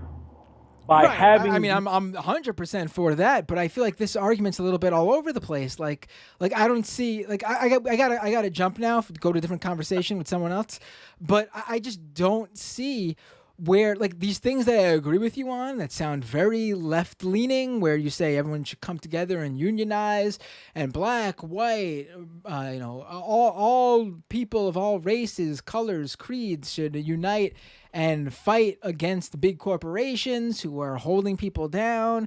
And, I'm for that 100%. But then you bring in the welfare issue where you shouldn't get welfare if you got more than 2 kids. I don't see where that fits into this people power thing, honestly. This is all right. Now I'll try to, this will be my last thing. There's a thing on the right where, and you see it too with libertarians, that the whole phrase they have, where we're going, we don't need roads. That's stupid nonsense. There's this carnal energy that they tap into of the primal man with, we believe in something, one drum beat, no more whatever, build that wall, that kind of thing. The left loses that primal energy to get people together by consolidating and propping up certain people with too much technicalities. And welfare past a certain point is one of them, because at a certain point people need to get angry and tear stuff down, period. Right, but I'm not willing to let children starve just because that's what conservatives would like to see. It doesn't make any sense. I want the parents hungry enough to work together regardless of color or race to start, catching politicians outside the houses, that kind of stuff. To let a politician know, hey, look, we know you're stealing money. We found out you taking payouts. You get recalled if you don't fix certain things. Yeah, but you think someone, let's use your hypothetical scenario here. You think someone who's got 8 kids and is living on welfare, you think if you cut back their welfare to give someone with 8 kids just the welfare amount for someone with 2 kids, that they are going to suddenly have the time to go picket and protest outside of a politician's home? I mean, you're now arguing for accelerationism, which is another totally different conversation. But I don't think by cutting welfare you're going to get that. I think what you're going to get is you're going to get dead children. Honestly, it's I don't know. I mean, the parents will not be hungry enough. They just won't have the money. Who's gonna watch the kids while they go and camp out outside of a senator's home? Well, this is my thing. Historically in the North in New York, the reason why you have fire escapes, right? Why you have fire doors, right? Right, because of all sorts of various regulations that were necessary in the building codes that weren't previously necessary, and then there were numerous specific incidents where laborers were literally trapped to their death when fires broke out in factories without any proper regulatory precautions to make sure they were proper fire exits and ways for them to escape factories burning down. Yeah, humans are weird like that. We can't just empathize all the time. Wow, that person's suffering. I wouldn't want to suffer like that. Let me help that person. By making the government the mediator in that, it prevents people from actually connecting on a proper level. Right, but here's the thing though. If there isn't the government mediator, then people will die. Because unfortunately, listen, in a perfect world, we would all live on a commune and hold hands and say kumbaya, and everyone would care about each other. The sad fact is, people don't care, and all the punishment to our most vulnerable isn't going to make people care. Sadly, that's just the reality of the situation. If you're now going to a like anarcho capitalist, like libertarian argument here, where government isn't necessary at all and people should, voluntarism, where people should just choose to care about each other. I mean, I wish it worked that way, but it doesn't. And there are just too many people in this world who would see people suffer, and guess what? Just would not give a shit. So yes, government will always be necessary if you actually empathize with people. There needs to be a government who enforces the fact that, yes, you need to pay taxes, more taxes, the more money you make, and that money then goes into systems which help that helps the broader public, roads, police. We could argue about police, but fire departments. My dude? What? Why does FDR fight so hard with the New Deal? It wasn't a sweeping success in Congress. They hated it. They fought FDR tooth and nail. That's the government. Yep, It's the reason why most of the roads and the lights in the water and stuff were here in Louisiana. He had to knock heads. He had to get people's secrets and threaten to expose their dirty secrets to get stuff done. Right, and he didn't even get the full Monty he was going for. But here's the thing: the New Deal, which again is Social Security, various welfare programs. I mean, Social Security. The New Deal, I should say, is still to this day the most successful government program of all time. People love what they got out of the New Deal to this day. I mean. That one man had the vision, but everybody in Congress, almost everyone in Congress was fighting him. Right, but here's the confusing thing. You're arguing to regulate the New Deal to weaken it. Like, that's where I'm confused. Like, you say all these things, which I'm on board with, and then you jump in and say something completely 180, where you're telling me the New Deal was great. I loved FDR and what he did when it came to government social safety net programs, and I'm totally on board. I think seriously,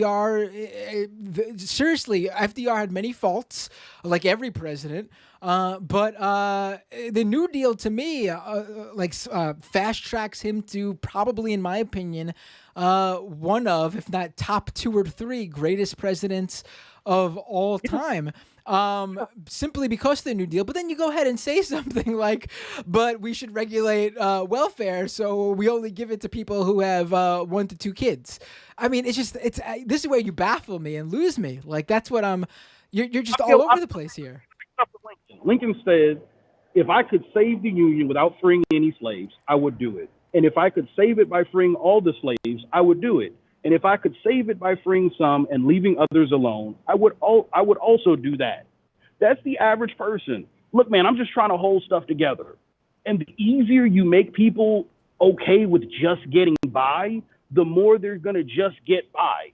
People got to get hurt for humans to get it. I don't understand what it is about our species. We won't just hold it together. Listen, to get together. I understand where you're coming from, but the sad fact is that you are coming from a belief that there are people who are fine with how they're living and are on welfare and have all these children in your scenarios, but it's just not true. Like it's just fine. given just enough to barely hold it together to keep them from getting mean. And by doing that, by allowing them to be just miserable enough to keep trudging along, but not miserable enough to threaten to burn stuff down, you prevent progress. We're in a holding pattern. Listen, there's going to be people who are hurt, and these people are going to be innocent parties. That's all. You're now coming at an accelerationist argument, and that's fine if that's what you are. You are, and there are definitely very smart people who have argued for that. Even when they were back in 2016, when we were talking voting for Trump, there were anarchists, left-wing anarchists, advocating for voting for Trump just to accelerate the situation, make things as worse as possible, so there could be some revolution. But the reality is there are going to be people who are hurting, and it's going to be innocent parties. There are going to be children who are hurt just to make this point that probably, to be quite frank, probably will not even be made. So it's not like you can even argue like, I'm fine with some people dying if the revolution happens and everything changes. I mean, there is no guarantee of that. So what we're talking about is instituting systems where people will die. And really, it was just to prove a point that might result in nothing. I mean, we were going on for really long now. We've almost 50 minutes here. So I gotta let you go. But I'll give you the last word really quick. Like, just a couple seconds. Go ahead. Okay. Yeah. So, yeah, effectively, you stated it properly, but we have to accelerate it to the point where everyone has to start to care about everyone. If we let government mediate too much, people don't have to care and stuff will break down anyway. All right. Thanks for the call. I appreciate it. Shoot, take care, man. Take care. Bye-bye. All right. I mean, I appreciate the call for sure. I definitely give props to anyone who wants to have that make those points. I mean, and the call went for longer than I thought it would, and I was a little bit disappointed because I feel like there was a more focused take on the majority report. I think he had time to rethink how he wanted to approach it, because if you listen to that majority report call, he was a lot more honest upfront about what he was trying to say. All right, there's two people calling. I'll take them, and then that's the show. Hey, what's your name? Where are you calling from? Hey, my name is Matej. I'm calling from Slovenia. Hey, Matej from Slovenia. How you doing? What would you like to talk about today? Oh, yeah, I'm a bit sick, so I cannot sleep, so that's why I'm calling. Oh, but what time is it, by the way, where you are? Oh, it's almost 6 a.m. I woke up early. Oh, well then, good morning. Yeah, thanks. Okay, so I wanted to talk about taxes, but basically I wanted to talk about how you guys always talk about tax the rich, you know. But here in Slovenia, we get most of our taxes come from basically like consumption taxes. So like value-added tax, tax on gas, you know, tax on electricity. Right. So, okay. So would you consider this to be sales, like the equivalent of sales tax? Like you get charged this when you pay? It's similar to sales tax, but value-added tax is accumulated through entire supply chain. So every time you sell something, you have to pay the tax. But if you're a company, you get part of it back.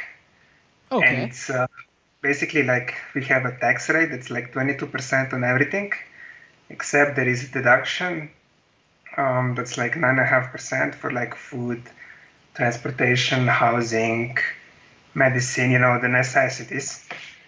So basically it's a flat tax, but it's not like it's, how can I call it?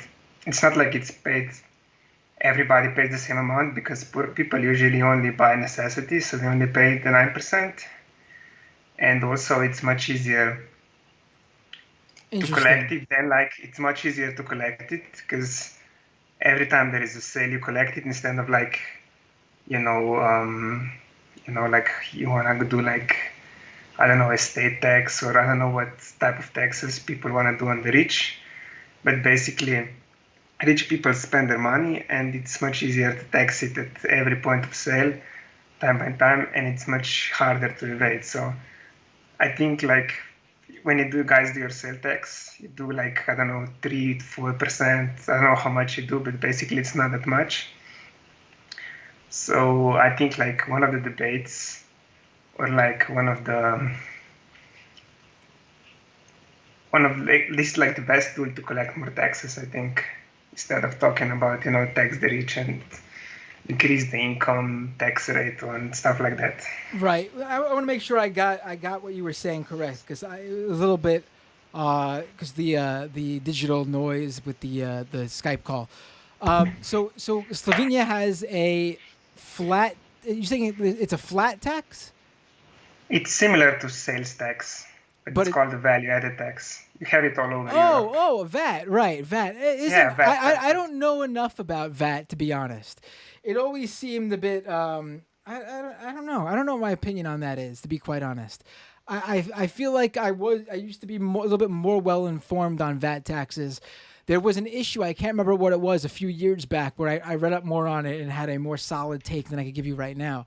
I don't really remember much about it, but I do know that it is I know a lot of people, Europeans, complain about it because it's on top of the regular like sales tax too, right?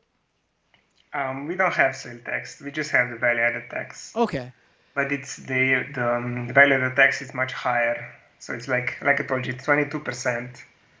So. Oh wait, I think I remember what this conversation was about. I think it was when Andrew Yang was running for president, and they wanted to do a VAT tax to fund UBI or something like that.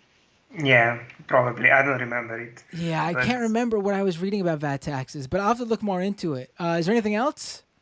Yeah, what I wanted to say is I checked the percentages, and you guys have 40% of taxes that the federal government collects are from income taxes.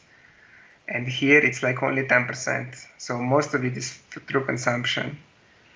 So it kind of leaves the burden of basically everybody who's making money instead of pushes it to people who spend money. And rich people usually spend more money. So it's kind of even though it's a flat tax, everybody pays the same percentage because they spend that much more, They spend 3, 5, 10 times as much per month. They actually pay an effective higher tax rate. Right. Well, sales tax here is basically a flat tax. I mean, the sales tax doesn't change based on how much money you have. We tax individuals in income tax based on how much money they have. But sales tax, which I guess would be the equivalent of VAT, is basically the same. I mean, here in New York, sales tax is something like 8-point-something%. Everyone, no matter how, just based on whatever you purchase, it's 8-point-whatever% of that purchase, no matter how much money you make. Yeah, of course, it's not the only thing. I'm just saying consumption taxes in general. The second tax that we have, that you guys have too, gas taxes and electricity taxes, but they're 3, 4, 5 times higher than That's why a gallon of gas here costs 3 times more. And it's got a double, it's basically, its point is not just to collect revenues, it's also to limit consumption of energy. So on average, Europeans use about half of energy that Americans does. It's not all related to electricity and gas prices, but it's a good mechanism that can deal with greenhouse emissions and with I have some collecting revenue. I have some people in the chat who appear to be at least aware of VAT or possibly European, who are saying, Damien says, VAT is why all things cost more in EU and the UK. Someone else said, VAT tax. Neo Ripshaft says, VAT isn't about how much money you spend. That's why it's regressive. So I don't know. I have to look more into VAT. I do remember I think I remember thinking, from what I read about it, it was regressive. But yeah, I appreciate the call. Yeah, this is basically it. I wanted to talk about one more thing. The guy was talking about earlier. I think what he wanted to tell is that people who don't have a social safety net shouldn't have kids, but he was mixing it with everything. And here, I think we have that's why we have less social problems, is because crime and all that stuff is because you generally have a better social safety net that's not really related to how the government is run, but basically like we have multifamily housing that's really popular. I think only like 5% of people actually pay rent, the rest live in either in their parents' house or they do like some, I don't know how to call it, but basically not everybody, if they get a job, if they lose the job, it's not the government that takes basically the taking care of you, it's your family and your relatives. So Right. Well, I think that's what he was trying to that's not tell. really a government safety net, though, and not everyone has that specific personal family safety net. I mean, to me, if your issue is stability based on rent for children, like having stability for children based on and that, so that's why you don't want people renting. You want them to have land ownership. I mean, the more obvious thing to open it up for everybody, so it would be public housing. Nice public housing for the masses. Public housing for anyone who wants it. So everyone has a stable place to live. Shelter, I mean, a shelter should be like a home should be a right. I mean, really, when we're talking about rights, having a home should be a right. So when we're talking about safety for children and making sure they live in a stable environment, a strong public housing system to make sure that no matter what happens to a family, there will always be a roof over their head. That makes way more sense than forcing people or enforcing people to own land if they want to have children. Yeah, I don't agree with the guy. I'm just saying, like, he was trying to probably talk about, the social safety net all around people. That's what he meant with communities and like unionizing locally and all that stuff. But Right. yeah, I agree on you. I think like housing, it's becoming more and more like, how could you call it? A privilege and not a right. I think like people who have housing, who have the housing solved, they talk about, oh, I'm going to buy another house or another apartment as an investment. So Right. Yeah. Then it gets to generally, it's kind of snowballing for people who have their housing solved, but for people who don't, Right. they kind of get pushed away Right. from ever owning a house or an apartment or whatever. Absolutely. We're seeing it right now with housing prices going through the roof all over this country because of COVID and people being able to work from home and move to remote areas and work remotely. It's bad, and people are buying up housing as investments, and so they could perpetuate the whole renter landlord relationship. But I appreciate the call. Yeah, thank you for. Okay. Take care. Feel free to call in whenever. Next time you're up late or up early. Yeah, thank you. Take Bye. care. I had that public housing point in my mind to make with the caller before we even started the call based on our earlier conversation. I'm disappointed I didn't bring it up during the call, but we never really got to because I think he had the opportunity to rethink how he came at the situation because his assertiveness for his belief was way different based on the majority report call. We got, I could take both these calls if we do it short. What's your name? Where are you calling from? Hey, it's Kowalski. Am I coming in all right? Hey, Kowalski, you're coming in great. Nice and clear. What would you like to talk about? I just wanted to talk a little bit with that caller that was on the line for probably way too long. So just he says owning land, being stable, and all of that. So my parents had 4 children. I am the third son, and I have a younger sister. When I was 10, my father passed away, and due to a bunch of just life circumstances, it was around the same time my mom was recovering from a car accident. So he was the only breadwinner in our family. My father owned over 350 acres of land between him and his brother. As a result of him dying and as a result of my mom not being able to work, we basically went from upper middle class into poverty and had to live in low income housing. And, they were responsible. They had land, they had resources, but life situations, it just happens. So in that whole circumstance there, that really doesn't make much sense. And then to his point about restricting social or like any type of social benefits for people who, weren't responsible and had children. Well, if you lived in a red state, particularly around 2008 during the financial crisis when everyone was tightening their belts, the state really didn't want to give out much in welfare whatsoever, which resulted in my mother working herself and not allowing her body to heal after that car accident, which resulted in her having to take painkillers to work through the pain, which ultimately weakened her heart. And she died before getting to watch any of her children get married, any of her children get to graduate college, or hold any of her grandchildren.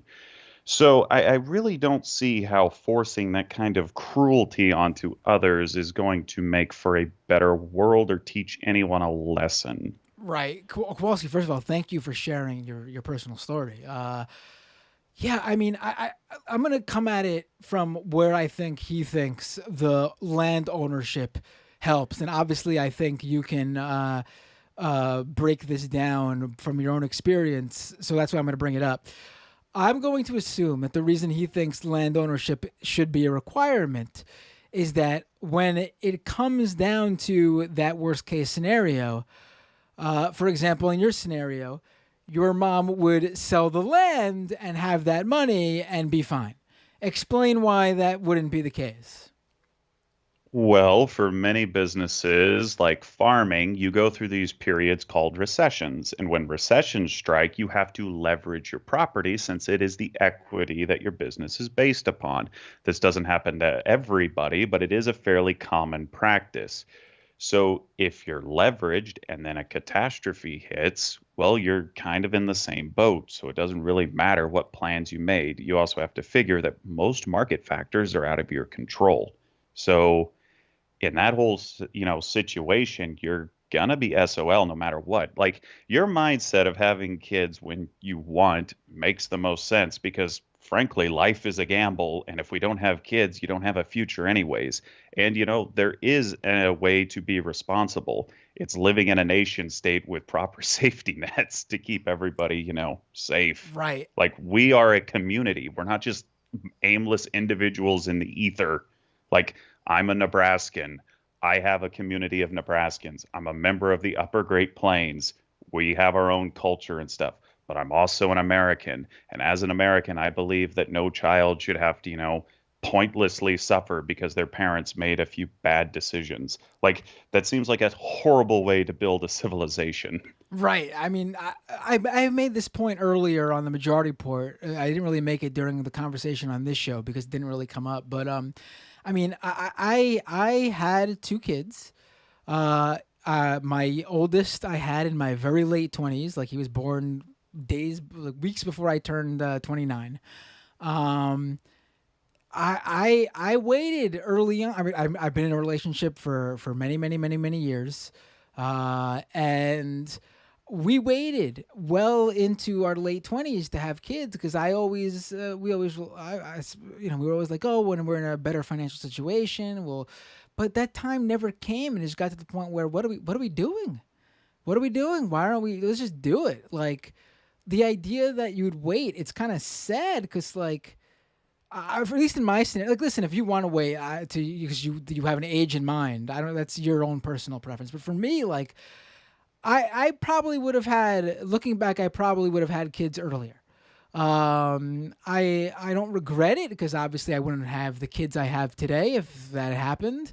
But I probably would have had kids earlier. Because you were never in a financial situation where you feel comfortable. I mean, unless you hit the lotto and millions of dollars, like there are people who I'm sure actually are comfortable, but don't feel like they would be if they had kids. I mean, you make it work when you have kids. I'll tell you that. Like if you don't already have kids, you figure out a way to make it work and it works. And I don't understand that whole idea that you would, to tell people not to have kids until they're financially able. It means something different for everybody.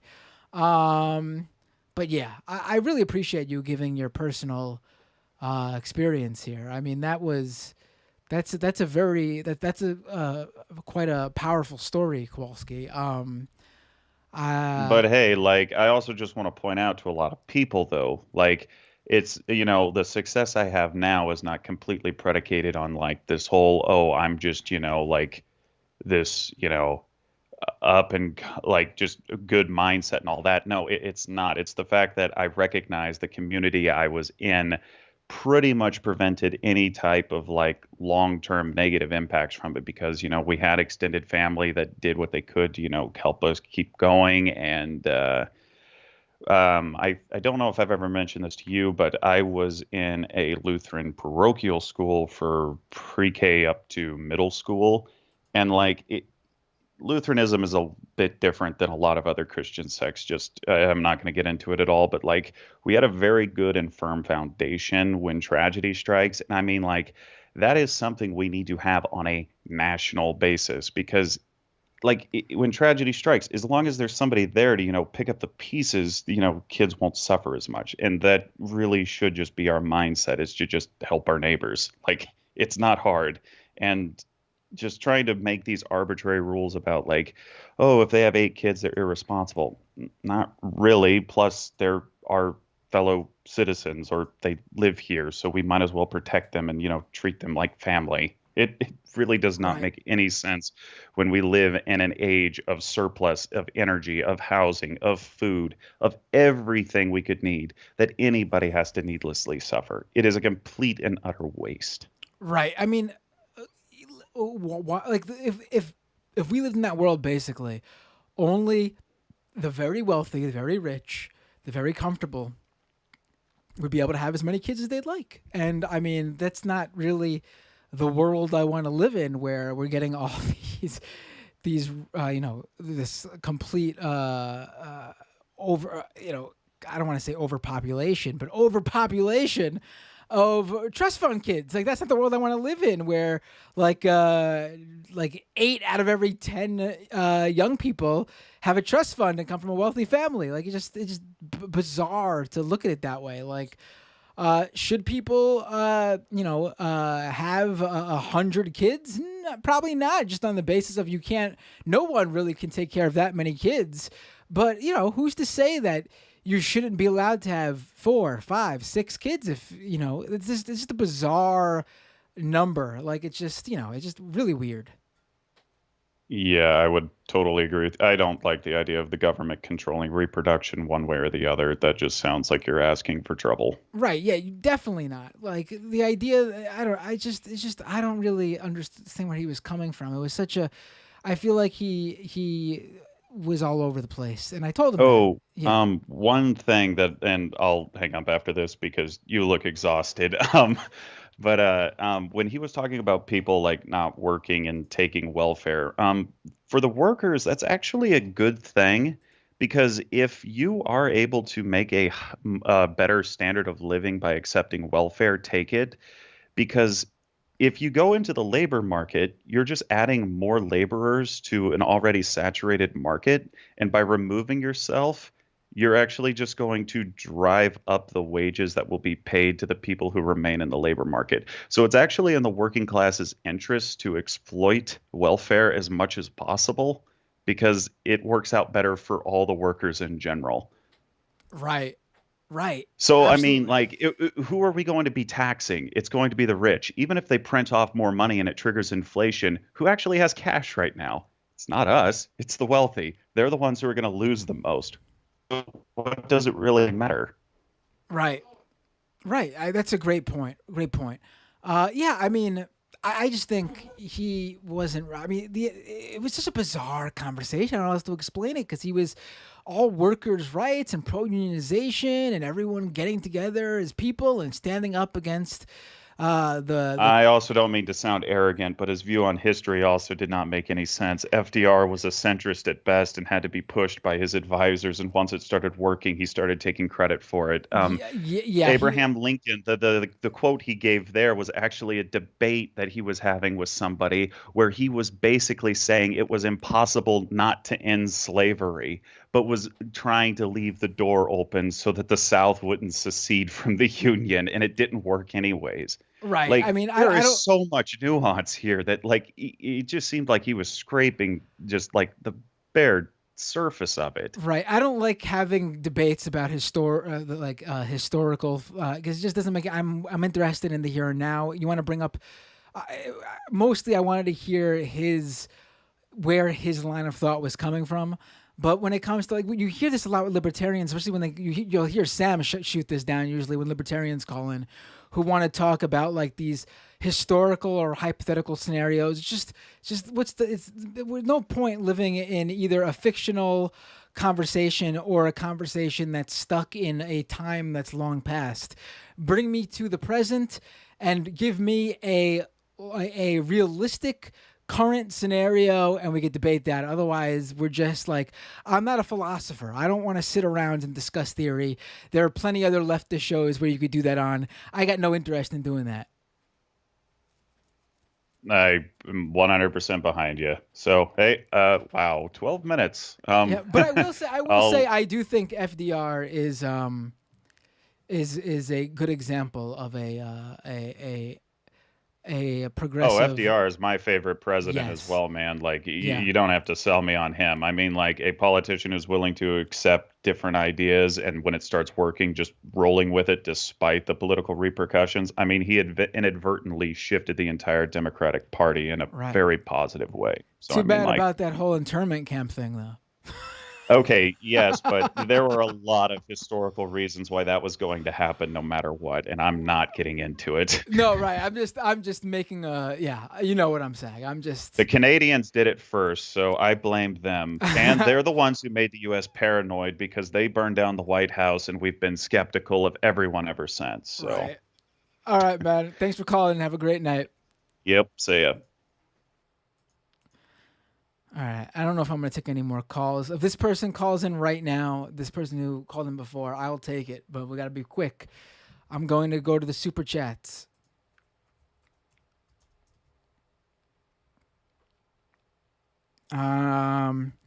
Nicola with a super chat. Hey, Matt, the UK opens back up next week. Boris is doing a Trump, putting the economy above the healthcare system and those of us who have to shield. Yeah, no surprise there. Peasant Chick, I can't believe it's almost the year anniversary of losing Michael already. Yeah, I know. Oh, last call of the night. What's your name? Where are you calling from? Hey, can you hear me okay? I can hear you perfectly. What would you like to talk Okay, about? great. This is Ark from North Jersey. I want to talk a bit about the Olympics. Interesting topic.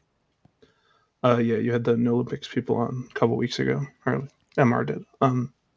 So I've been following, at the start of the pandemic, I started following sumo, and I saw this fiasco with the no fan stuff coming a mile away. Japan has sort of been getting carried by the populace takes the disease seriously, but the government is sort of just not dealing with it, like at all. Vaccination numbers are terrible. And they do everything they can to avoid making decisions, sort of in the same way that the Trump administration handled the virus. Right. So they have effectively, the way they approach everything is they push off the decision to the last minute, weeks away from the Olympics beginning, and they say no fans. And then only when, you can see Japan is not quite in a disaster region, but almost every other country in East Asia is. Myanmar, Thailand, Malaysia, South Korea are all having, I think they're at their highest peak ever in the pandemic. Right. But so Japan just sort of got lucky that their population takes this seriously at all, and it's probably going to be a disaster. So that's mostly what I wanted to say. I don't see enough coverage of I see coverage of India, but I don't see coverage of these other states. Right. Absolutely botching it. I'll definitely look more into it. I don't want to. I can't really have this discussion with you because of the specifics. It's super late. But I appreciate the call, and please definitely call back in, and we could talk about this more. All right. I'll see you later. Good night. Take care. I feel bad because we had to jump so quick, but it wasn't just because of the time issue. Because I'm going to do a clip now. I just don't have. I don't know enough right now to have this conversation. So definitely call back in. Actually, why don't you? I'm going to message you. Can you send me?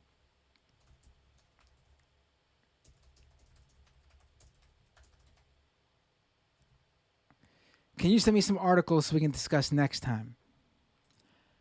I appreciate that though. Let me read these super chats.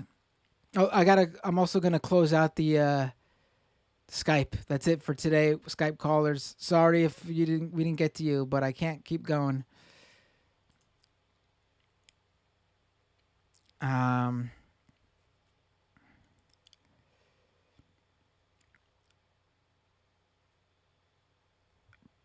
Kowalski dropped a super sticker in the chat. Thank you, Kowalski. Penelope with a super chat. Now that Left Reckoning has moved to Wednesdays, I don't have to alternate my live mats. Oh, I didn't even realize that happened. Left Reckoning moved to Wednesdays. Check out Left Reckoning on Wednesdays, folks. Renee with a slew of super chats. Caller, there was an agency that managed who had to be evicted under the threat of violence in the century. They were called the Black Hand. Can a landowner like Kowalski debate the caller? Well, Kowalski called in. Caller, cut defense contracts and oil company subsidies. There's your money. Champagne Kami, solidarity with Cuba. Cuba C, Yankees no.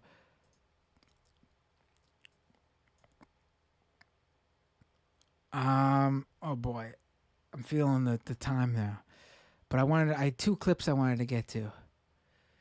Maybe I'll have time for one. Let me pull this up. Give me 1 second here. Oy.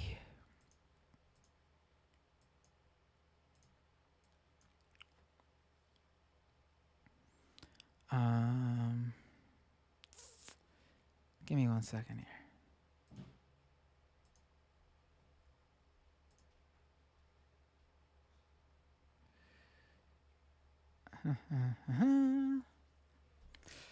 All right. Oh boy, it's getting hot in here. Oh, Lisa with a super chat. Great show. Thank you, Lisa.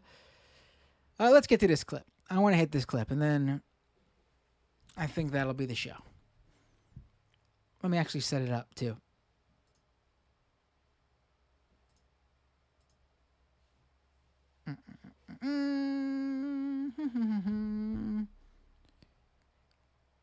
Oh, I forgot to send it over to me. I forgot to send it over to myself. 1 second.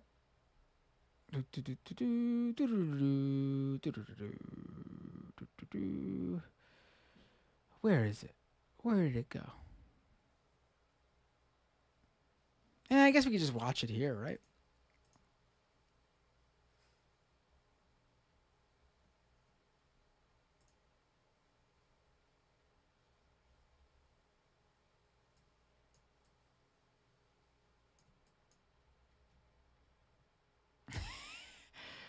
You guys can see now what we're going to talk about. Give me a second.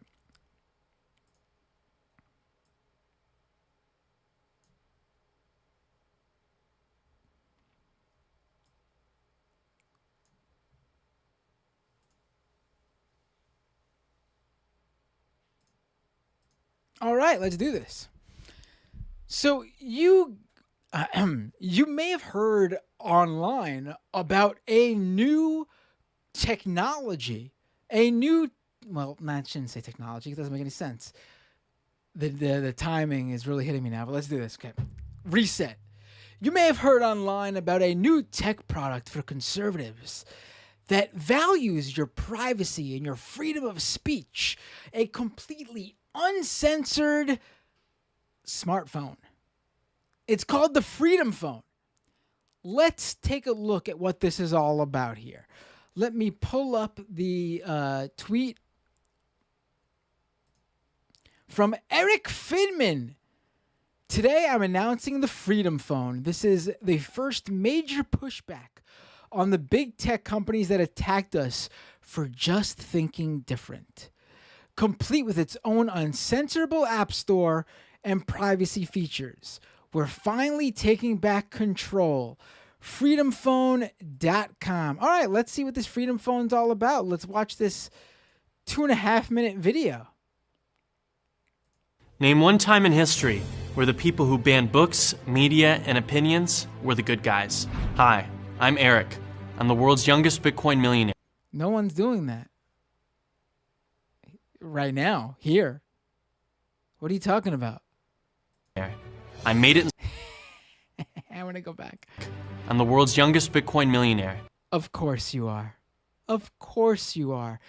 And you'll understand why it all makes sense that he's the world's youngest Bitcoin millionaire in a second. I made it in Silicon Valley, and I've accomplished a lot in my life already. He made it in Silicon Valley. He's the world's youngest Bitcoin billionaire, which means he made his money off an investment. He did sell some like small education startup that's no longer even in business, it looks like, back in the day. But not for anything big. So I mean, if you want to call yourself a Silicon Valley guy for doing that, I mean, I guess. I mean, there's plenty of people who create websites and sell them and don't consider themselves Silicon Valley tech guys. But okay. But now I'm leaving big tech to fight for free speech, because the big tech overlords are violating your privacy, censoring your speech, and I think that's so wrong. That's why I created so wrong. The Freedom Phone and its uncensorable app store. Everyone is complaining about big tech censorship, but no one is doing anything about it. They say, build your own phone. So I did. Oh, he built his own phone. Wow. Keep that in mind. Keep that in the back of your head. He said he built his own phone. Let's keep going. Freedom Phone truly is the best phone in the world. It does everything your current phone does, except censor you and spy on you. With the Freedom Phone, your freedom of speech is our #1 priority. That's why we built our own app store that is completely uncensored. Ooh, Patriot App Store, it says. An app you love has been banned from the mainstream app stores, you can still download. I just want to point out on the screen right now, there's Newsmax, there's app logos, Newsmax, Parler, Telegram, Signal, and I'm not sure what this one is. Is that Rumble? None of these apps are banned in the App Store. You could access every single one of these apps in the Apple App Store. Pretty sure you could access them on the Google Play Store as well. These are all apps that are not banned anywhere. Download it on ours, because we don't ban apps, period. And we've developed the first operating system. Oh, well, folks, he doesn't ban apps, period. There'll be no ban of apps. I guess any pedophiles out there, feel free to start your child exploitation mobile apps and get them on the Patriot App Store, because you'll be able to run your operation on there. I'm assuming, being that he doesn't ban any apps, period. System based on your free speech. Oh, the There's Freedom no app OS. Tracking, no keyboard tracking, and no location tracking, because I believe in your security. How do we ensure you're being protected? Say hello to Trust. Trust is our privacy guard. It's designed to warn you whenever an app or a website is tracking you, and gives you the option to stop it. Your data, your rules. That's our motto. The Freedom Phone is comparable to the best smartphones on the market. It has an edge-to-edge screen, a super fast processor, and multiple cameras. I just want to say, I have never heard of any company promoting their phone by just saying super fast processor and multiple cameras without giving specifics. What's the processor? What's the processing speed? How many cameras? You can't even tell me you have 2 cameras, 3 cameras? But really bizarre. But let's continue. and your SIM card transfers into the Freedom Phone seamlessly. Literally every single phone I can think of seamlessly allows a SIM card to be inserted. What? Big tech companies hold a monopoly on public communication and the dissemination of information, and they are abusing that power. Nobody elected Mark or Jack to be the arbiters of truth in America. Sure, no one elected Jack or Mark Zuckerberg to be the arbiters of truth in America, and there certainly is real issues with the monopolistic nature of the big tech companies like Facebook and Google and Twitter. Sure, without a doubt. What the fuck does Jack Dorsey and Mark Zuckerberg have to do with your phone? Neither of them run an app store. Neither of them run a smartphone. Well, at least in this country. I know Facebook has a phone in other countries and third world countries to try to promote Facebook. But speaking of this country, the United States, what do these guys have to do with you deciding to create your own phone? Freedom Phone. If you wanted to disempower them, I was mixing together the words disempower and deplatform. If you wanted to disempower them, why wouldn't you just start your own Twitter competitor or Facebook competitor? Yet they still thought it was okay to ban a sitting president from their platforms. I mean, they have the right to do that. There's no, and he's going to say it. I bet he's going to say it. If they censor a president, they will censor anyone. He's going to say it. Imagine if Mark Zuckerberg censored MLK or Abraham Lincoln. The course of history would have been altered forever. Trump is the equivalent of MLK and Abraham Lincoln, right? Incredible. Well, he didn't say, oh wait, he's going to say it right now. Out of all the constitutional amendments, there's a reason why the founding fathers made the right to free speech the very first. It has nothing to do with Facebook or Twitter. There is no right to be heard on a private platform that is run by a company. This is not a First Amendment issue. This has nothing to do with any of this. Young Bitcoin millionaire.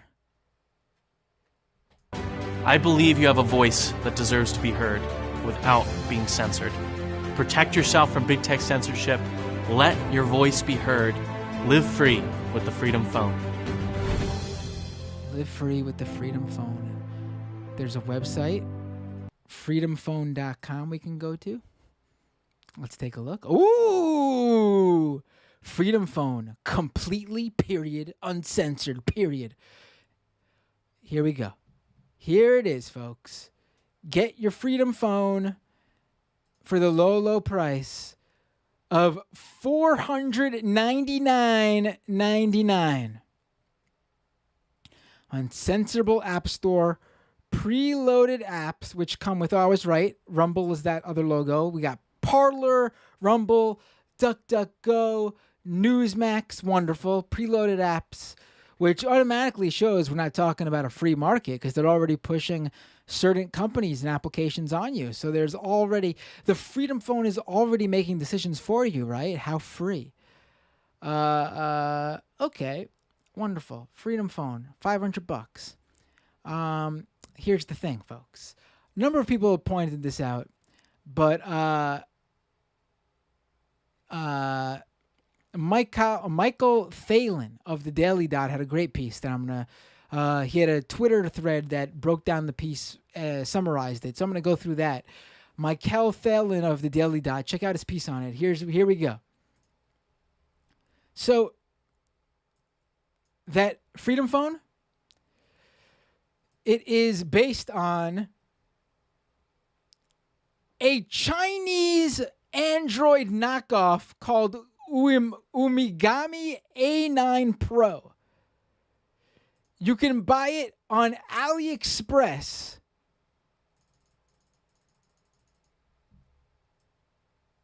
for $120.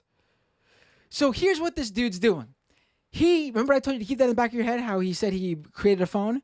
No. What they're doing is they're going to a Chinese wholesale company, buying a Chinese Android knockoff that sells for $120 from the wholesale company. They are buying that, taking taking Android and basically skinning it for the Freedom OS, because again, this is all based on Android, and they are calling it the Freedom Phone and selling it to gullible conservatives for $500. And they're preloading some apps you can download yourself on there.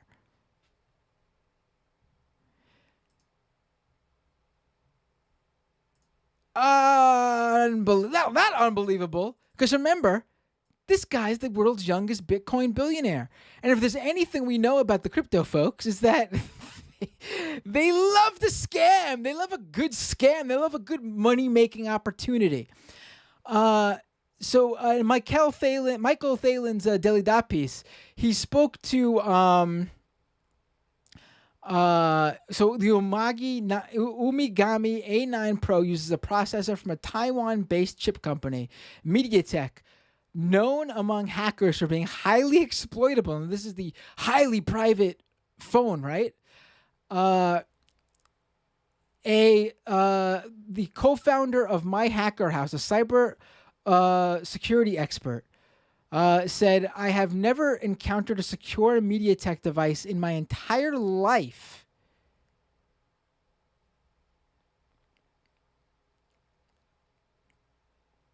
Freedom Phone doesn't list any specifications on its website or provide access to the operating system source code, which leaves potential users in the dark about what exactly their phone is doing in the background. However, this dude did get Candace Owens to promote it.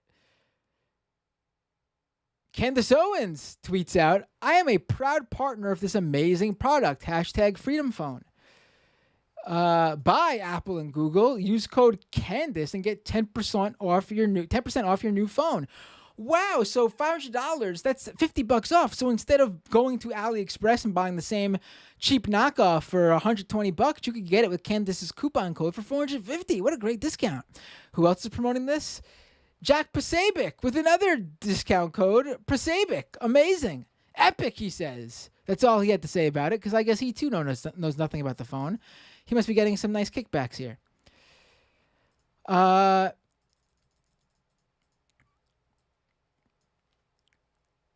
The Yamagi A9 Pro is vulnerable to a known CPU bypass attack, which would allow an attacker with physical access to easily reprogram the device or install malware.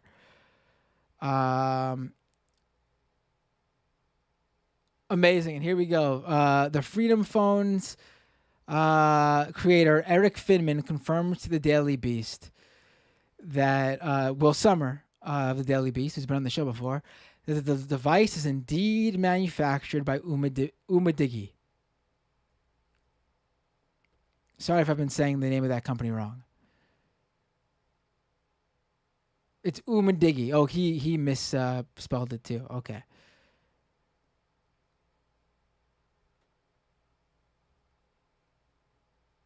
Unbelievable.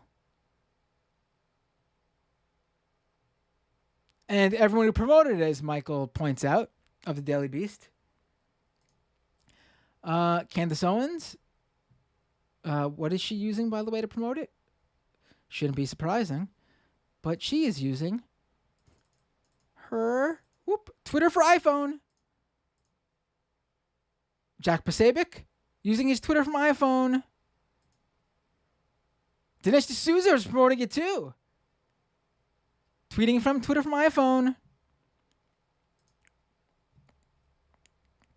And about that whole free speech thing, Eric Finman, the creator, that young Bitcoin millionaire, I should say. Remember how he's all about not censoring? Take a look at his tweet promoting the Freedom Phone. Excuse me. See that right there? See that little... Here, let me zoom in so you can see it. See that little button in the corner of his, highlighted in the corner of his tweet under the video? That is what you do when you want to hide specific replies to your tweet. You click that, you can see all the replies he's hiding. Mr. Free Speech is hiding replies he doesn't like.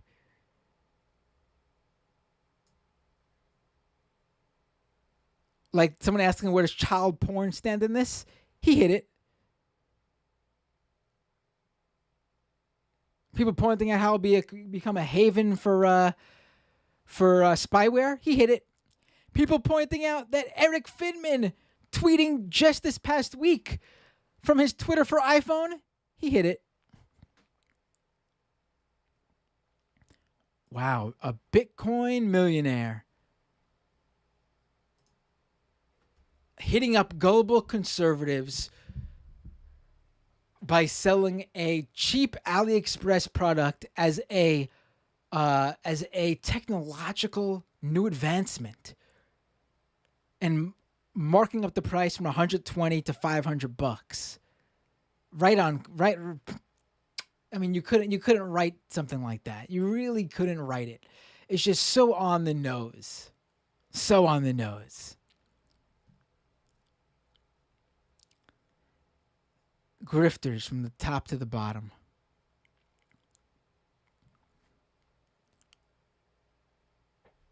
I was going to play that Spike Lee crypto thing that we played earlier in the majority report because I had more to say about it, but I'm pooped. I don't think I could do it justice. So I think I'm going to have to let what I said on the majority report slide. Be that right now, at least. We'll do more episodes on crypto, I can assure you. All right, folks. Kowalski with the super chat. Corn is at $6, so have a bushel of corn. Thanks for letting me ramble. Also, send me a DM on Patreon so I could send you a Kowalski t-shirt. Ooh, you got t-shirts? Wow, Kowalski. That's awesome. All right, folks. I will do another stream before the... I will try to do another stream. The plan is to do another stream before next week's regular Doomed on Thursday nights. I'll let you know. Stay tuned to the various social media channels. Matt Binder on Twitter. Subscribe to YouTube if you aren't already. YouTube.com/MattBinder. It's really hot in here. I feel like I'm going to pass out. If you aren't already a Patreon subscriber, Patreon.com/MattBinder. Thank you all for the support. I thought today was a great show. Have a great night, a great week. Talk to you soon. See you all next time on Doomed.